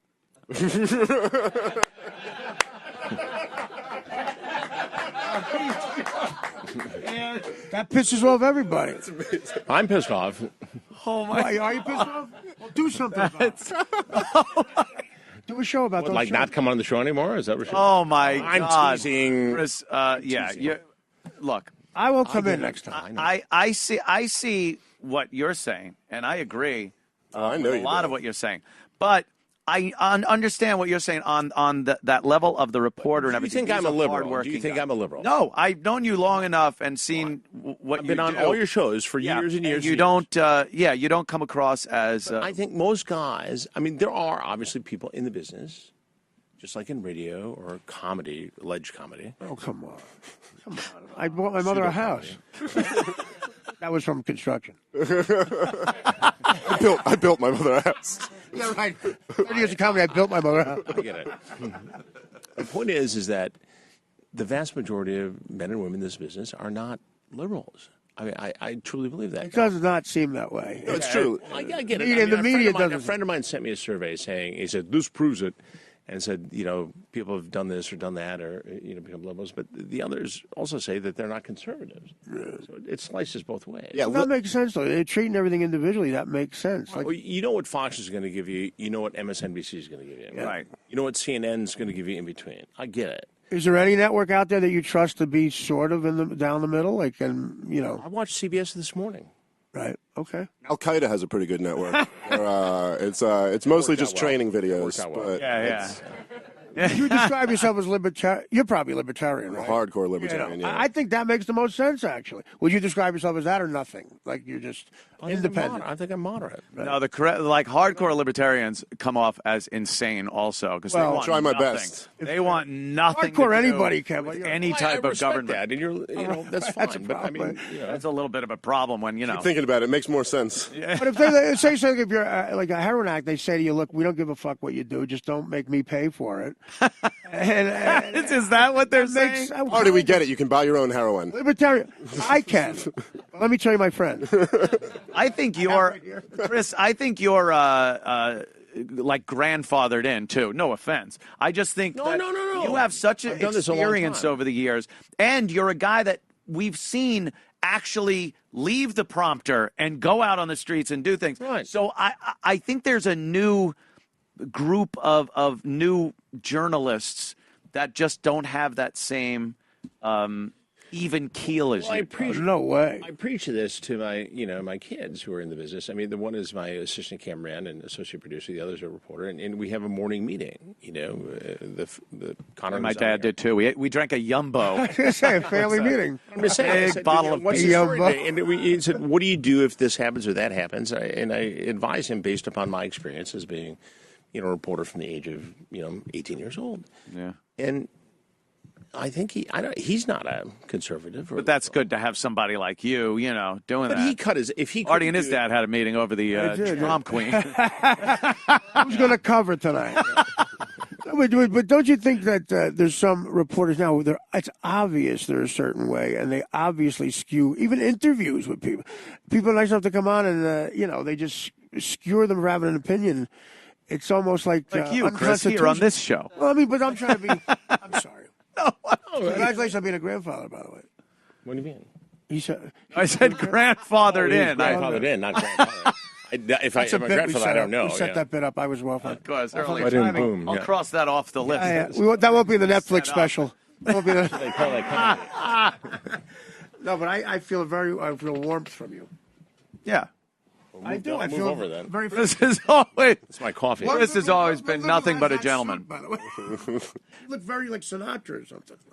Is that a bad thing? No, it's a good thing for me, but it's not liberal. Is that custom made? I got this when I was in the war. Travis Bickle collection from Kmart. I did 10 days telling jokes in Afghanistan. I got this. Oh. Got anything else to say, pal? Well, if that's true, then you have my. Want to throw spit on me? It is true. Artie did go over there and days. By the way, that's great. Entertain. It was unbelievable. I was on a helicopter that went down on Brian Williams. Now, what about that? How did I know this is going to go that way? What about that? How did I think that could go 10 different bad ways? You know that guy? How about that? That's right. Brian Williams, that guy Fareed Zakaria. I mean, they get caught they're like the faces of news, and they get caught straight up live. Oh, Fareed is like they made a mistake. Like straight up, they are looking you in your eyes and lying through their fucking teeth. I've never done that on my podcast. I might get shit wrong. Yes, the I might Legion get of shit wrong, Skanks. but No, I you never don't look try, into yeah, the you're not fucking physical camera lying. and just fucking lie to You somebody. can't do that. That's something you do if you don't have integrity. I understand. That's what a person who does Or not if you're have talking to a integrity girl. does. Right. Oh, yeah. Are you trying to get some pussy? Oh, yes. God. By the way, that could Oh, my get Brian God. Williams off the hook with me completely. If Yeah. he just goes, oh, I was trying to get pussy. Go, That's oh, what well, I of course said. then. I've told a ton of girls I was in a helicopter that crashed. Yeah. You know, but Does that get you anything? Does that work for you? they still say, well, did you have surgery? It makes you look like John Stamos. And I go, no. Why don't we go on the road with this? Oh, we could. Yep. Chris, you were wonderful. Well, thank you for having me. Thank you so much for coming always in. a treat. At Chris Hansen on Twitter, at Hansen v Predator on Twitter, and the show Crime Watch Daily with Chris Hansen, the season 3 premiere. That's Monday, September 11th. Today. Go to crimewatchdaily.com and tune into Crime Watch Daily with Chris Hansen daily. Check local listings for your station and times. Chris, thank you so much. Always a pleasure. You've come on for so many years. No, I love having you. I enjoy being here, you know? You're fantastic. You can tell Ant really thinks this might be the last time. So he's trying to go out nice. Like, I really appreciate it. Again, sorry, we're going in a different direction with the show. And, see on the street. Different direction. I'll see you on the street. Is going to be running like Jerry Lewis in King of Comedy, running away from me. You got the card. Oh, my pleasure. Card upside down. Thanks for having me. I appreciate No, it. you're great, man. And while Big fan. we will continue in a moment, I will tell you about deepdiscount.com. Deep discount, loaded with CDs, vinyl, DVDs, Blu-rays, video games, and a lot more. Click on their logo. It's found on the website at compoundmedia.com and see what the hell I'm talking about. Thank you, Chris. Always cool, man. Thank you. There they are. There it is. Thank you, sir. Absolutely. In celebration of this great show here, the Artie and Anthony Show, Deep Discount offering an extra 15% off your order of movies and TV shows on the entire site when you use the compound code AA15. The Emmy Awards are this Sunday. Are they? Ugh. Is anyone watching award shows anymore? I mean, unless you just want to get angry. I don't know. Check out over 5,000 TV titles to choose from, including nominated shows like Shameless with William H. Macy. I do like William H. Macy. Kevin Spacey and Robin Wright in House of Cards. Robin Wright's the one with AIDS. Right? She was the one with the AIDS. No, that's House of Cards, of course. And Better Call Saul, the Breaking Bad prequel with the wonderful Joseph DeRosa. Is on that one. Don't waste your time trying to find something to stream only to find out it's been cut, the quality's awful, or worse, there's nothing to watch. Oh, I did that last night. I did the old Netflix shuffle last night, but an hour goes by. I'm like, fuck this, I'm playing video games. I've had it. Nothing on. Go to deepdiscount.com. Find the TV show or movie you want, buy it for a great price, and then you have it on hand forever and ever and ever for your viewing at your leisure. And remember, for a limited time, and I guess that's till this Friday. Oh, boy, that is limited. The code AA15. Just remember Artie, Anthony, and then the age Anthony likes.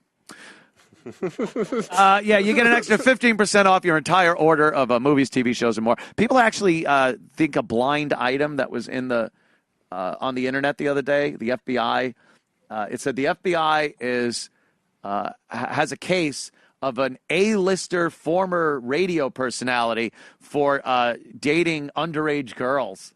And everyone's like, oh, it's Anthony, it's Anthony. Like, oh, gee. I had to get all new hard drives. Teasing, of course. TV shows, music, a whole lot, and video games. Do it now. Support our sponsor, the wonderful Deep Discount. Buy it, own it, watch it when you want. And check it out right now. Oh, Garrett, please tell them. Thanks, Deep Discount. They all go like, yeah, that's the guy. That was the guy. I heard it. Dude, I make a good call by moving over here, by the way? I can't just sit here and great. talk to you. That seems awesome. ridiculous. That's All fine. right, good. But that was hilarious. Oh, my God. Awkward. Chris Hansen hates Artie so I don't much. know what was. It's so funny. I've had Chris on the show so many times. I love the guy. He's a straight up stand up guy. I did your show with him once before. Today we did, yeah. And I really do. I love what he does. He's entertaining. Like sometimes you'd watching a news thing and you're like he gets you involved, especially that Predator stuff. Oh yeah, it was incredible. Awesome. It's the best reality show on television. So much fun to watch. And it was just with Artie in the mix. That is so fucking funny. Dude, that is fucking hilarious. I was laughing my balls off. No, I was not. You're not mad, are you? What? Mad? That was awesome. Sitting next to that guy with a suit like that, we look so different.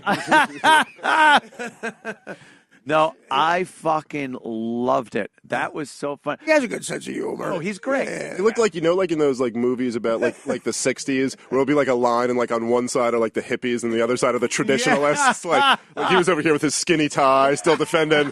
And Artie was like, this war is bullshit, man. And, come on, man. Spit on me. Fuck you, Nixon. No, really, we look like we were in the same species. That was fun. Oh, that's so funny. I love shit like that. It reminded me, like so many guests that I've had over the years with the O&A show with Jim Norton and stuff. And the one time was Louis C.K., and I was talking to Donald Rumsfeld. Right. About his good combination. And all Louis would do is talk to him about him being a lizard. Like that there's internet sites that show that you are just a bunch of lizard people and you're trying to take over. And I'm trying at every point to bring him back. Why do I get a feeling Rumsfeld didn't get that situation? No, Rumsfeld did not didn't want to get it either. That he was, you're talking about one of the most powerful men in the world at one point. And, he's a lizard man because Louis C.K. said. I'd like to see some more information about it, but I found it interesting. Of course. I can't just agree with you now. I got to call a lawyer. Yeah, Dave wants to know for sure. Anything about the hurricane? Do we even need to go over this? It hit. It's like it's unbelievable how they're lined up. Like there was another one, I guess, that went away, but then tornadoes happened. Yeah, they had some tornadoes. Oh. Well, it's like, look, if we're going to insist, Jose now, Hurricane Jose. You have your choices. You want to live in a society where men fuck other men in the butts, then God's going to get pissed off and he's going to send a hurricane. No, I'm glad you made that point. I'm just saying It's as valid as the climate change thing. I'm glad you made that point because I think God, when he decided to destroy Earth again with a virus, he said, "Look, I'm going to be easy on these people. I'm going to hide this way up a monkey's ass. There's no way they'll find it. I'm going to put it down there. I'm going to put it way up a fucking chimp's ass. And if they find it, they deserve it. I don't know what to tell you. Exactly. At that point, it's like, what were you doing up that chimp's ass? You know you're not supposed to go up The there. Easter egg hunt. How'd you find that one? Talk about a great Where's Waldo. Yeah, it was water, it was fire, it was in our face before. This is now this is in our ass. Oh, but that is, like you said, that's the fucking left's version, and they actually believe it. They're saying their Jerry Falwell, the gays did this. Right. It's you did this. For fucking, like having a house or something like that. Like the climate change thing. They were trying. They actually asked some questions earlier about it. It's like, really, we're gonna. If you think, by the way, that people are strong enough and powerful enough to change the Earth's weather in the course of just a few decades, if you think about it, it really hasn't been maybe a century. Well, how about this? I love looking at it this way because the left, it's such a contradiction for them and they can't deal with this. But so basically, if you believe in the climate change, global warming thing, it's like, okay, so the worst thing that's happened is that China and India have industrialized. That's like the worst thing that's ever happened. Yeah. Now, if you're a left-wing person, by the way, that's brought 1 billion people out of extreme poverty.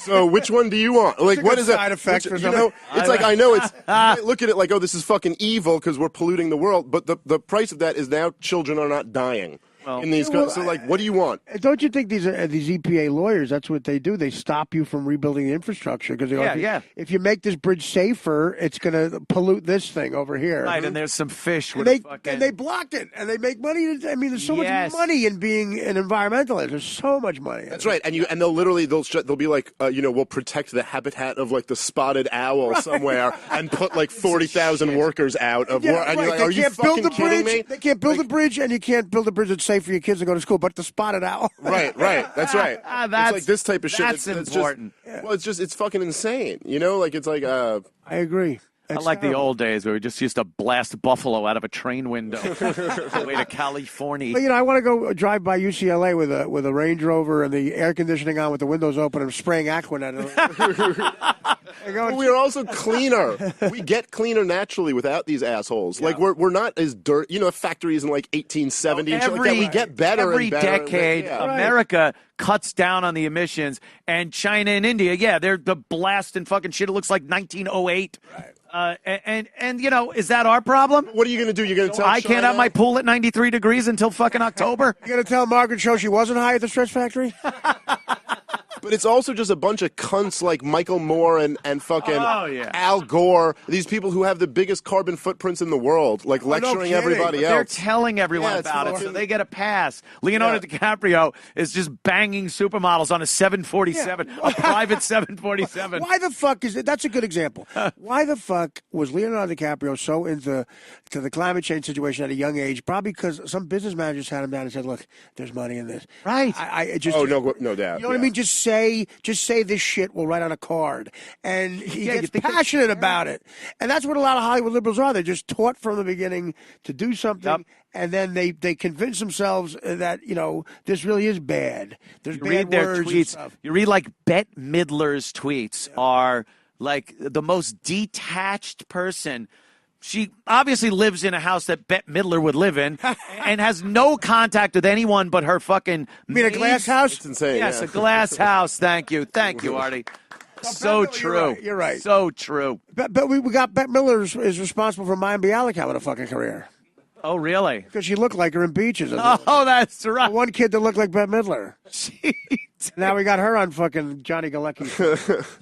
Holy shit! That's I really think honestly a libertarian is the only rational thing to be. Amen. I really do. When you I know everything in moderation. I get it. Yeah. You talk to someone like Michael Malice, who has a show with here, and I was delving into. Michael Malice is right about everything. Okay, I'm not arguing that. The depths he goes for libertarianism is hilarious. I go, well, who's going to fix the roads? Well, private companies. Yeah. Like, well, how do you get that gig? Right. When's that going to Contracts have to, what do you bid on it? Halliburton. Halliburton. Yes. I'm an owner. It's like asking, it's like this. It's like if you said like, if you're like, who would build the stairs in a house? Oh, the stairs guy. It's like the guy who's building the house will have to build stairs. You've had a situation where there are people building houses, and then the government comes in and goes, we have a monopoly on stairs. Yeah. We build all the stairs. So in your mind, you're like, if the government wasn't there building stairs, like, we'd have homes without stairs. But no. It's like the people who are building the cities will build the roads because otherwise it doesn't work without roads. It's naturally going to happen. Of course, and the army. It's all these things. Of course, all these things already do exist privately, right? Like we already do have private defense companies and security guards and things like that. That would keep like some other country from invading this libertarian United States. What keeps other countries from invading is what keeps other countries from invading this country is what won us our country to begin with, because we are fucking armed. We are Second Amendment. And there's 320 million guns on the streets. Come invade America. All those guns have triggers. No, I know. Dude, our army, put some perspective on this. Thank you. Our military. No, you guys are way above my head now. Our military can't take out Afghanistan. Right. The guns they have there and how badass our military is, we can't invade them. Don't you think there's something to the fact, actually, Bill Maher said this is one thing. You'd be great on that show, by the way. Oh, yeah. Both you guys would be great on that. That'd be good. Should definitely. Neither of us have gotten an invite yet. Yeah. Shockingly. He's a pussy. No, he said something that made sense to me, that we're there to babysit Pakistan. That every time the president says during the campaign, the candidate says, I'm going to get out of Afghanistan. When they get in, generals tell them we're there to babysit Pakistan because they have nuclear weapons. Right, we got to keep our eye on those. And the Taliban, and that's why we stay there. There'll be another North Korea. Do you think there's anything to that? I don't think so. Yeah. I don't think so. I think, then why are we in Iraq? I mean, I think the truth is we don't leave. We don't leave anywhere. We're still in Germany. We're still in Japan. No, I know. We're all over. We're everywhere. Everywhere we go, we stay because we set up shop there and then make sure we can run it the way we. It's like this whole shit is. Look, I hate left wing everything, but the war is all driven by fucking money. Okay, that's what it is. People are making billions of dollars off this fucking shit. So they want to keep making money. They're not. You know what I'm saying? Like those. We have. What do we spend? Fucking $800 billion a year. Military-industrial complex. That was Eisenhower. Eisenhower. He wasn't a fucking liberal. You know, he was like a general who was this is some messed and up he shit. saw it coming. Yeah. He saw that war is a very profitable thing for countries if they play their cards right, and that's exactly what happened. He was a badass. Think about times back then. He was a badass, and Patton thought he was a pussy. Yeah, you know what I mean? It's like that was the other guy. That's badass, man. You know, I was like, oh, we just elected this queer jerk off. So he goes, I mean, he led the Allies to victories. Yeah, he pranced all around Europe, I guess. I don't want him prancing around my war. Picture George C. Scott saying all of it. That's fruit. I say we Mussolini all of them. You know, Hitler only took that pill or shot himself, him and Ava, because the Russians found him. Yeah. If we found him, we would have been like, everything's fine. Yeah, don't worry I'll about turn it. myself in. Nice trial. Yeah, he knew. He knew those Russians were banging on the door. It's time to. There was a trial going on right there. Oh yeah. The Nuremberg trials were funny to watch, hilarious. Yeah. Actually, Especially when they played the videos, all those bodies dumping into the holes. just That's hilarious. Fair. But who was it? Hermann Goering. Like he's sitting there, and at some points they got the translator talking to him, but they also just start laughing their asses off at stuff. For like the first, especially at the beginning of it, they all seem to just think it's hilarious, and I think they all thought. How about now? There's a To Catch a Predator I'd watch. Herman Goering. Herman Goering, who was in a powder blue suit. And then someone slipped him a pill. Yeah, someone slipped him one right at the end. Rex Marshall Goering. Yeah.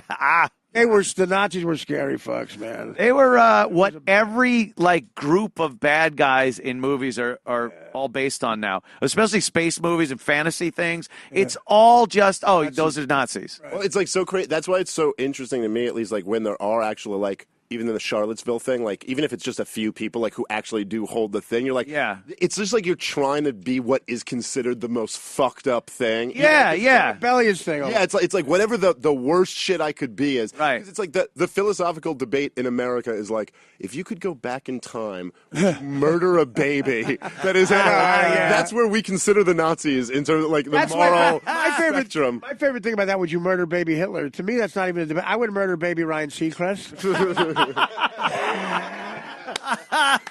If history's taught us one thing, you should murder most babies. Most of them are going to turn out to be. Oh yeah, sit in his room, gone.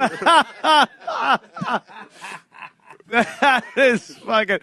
I was watching, of course, the comedy romp Schindler's List the other day. Yeah, and Ralph Fiennes plays Nazi, obviously, in that. And he's very good at it. He's so fucking good at it. Yeah. But I gotta wonder, whenever anybody puts that uniform on in wardrobe, they're like, "Okay, you're ready," and looks in the mirror, they have to go, fuck, this looks good. God damn it, do I look amazing in this? Well, my parents did it every Halloween. Oh, okay. Were they Nazis? No, but that is they were very efficient. They were very. The scary thing is not that just Hitler thought of it. He convinced other guys to do that. Like, what are we doing? I'm up for starting an anti-Jewish softball league. Maybe.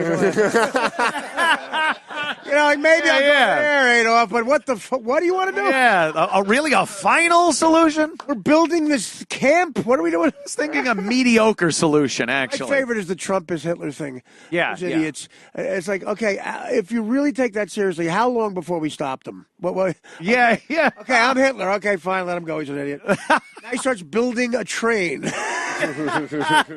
right, the train, fuck it. That's okay. Now he starts wrangling up the Jewish people on East 57th Street.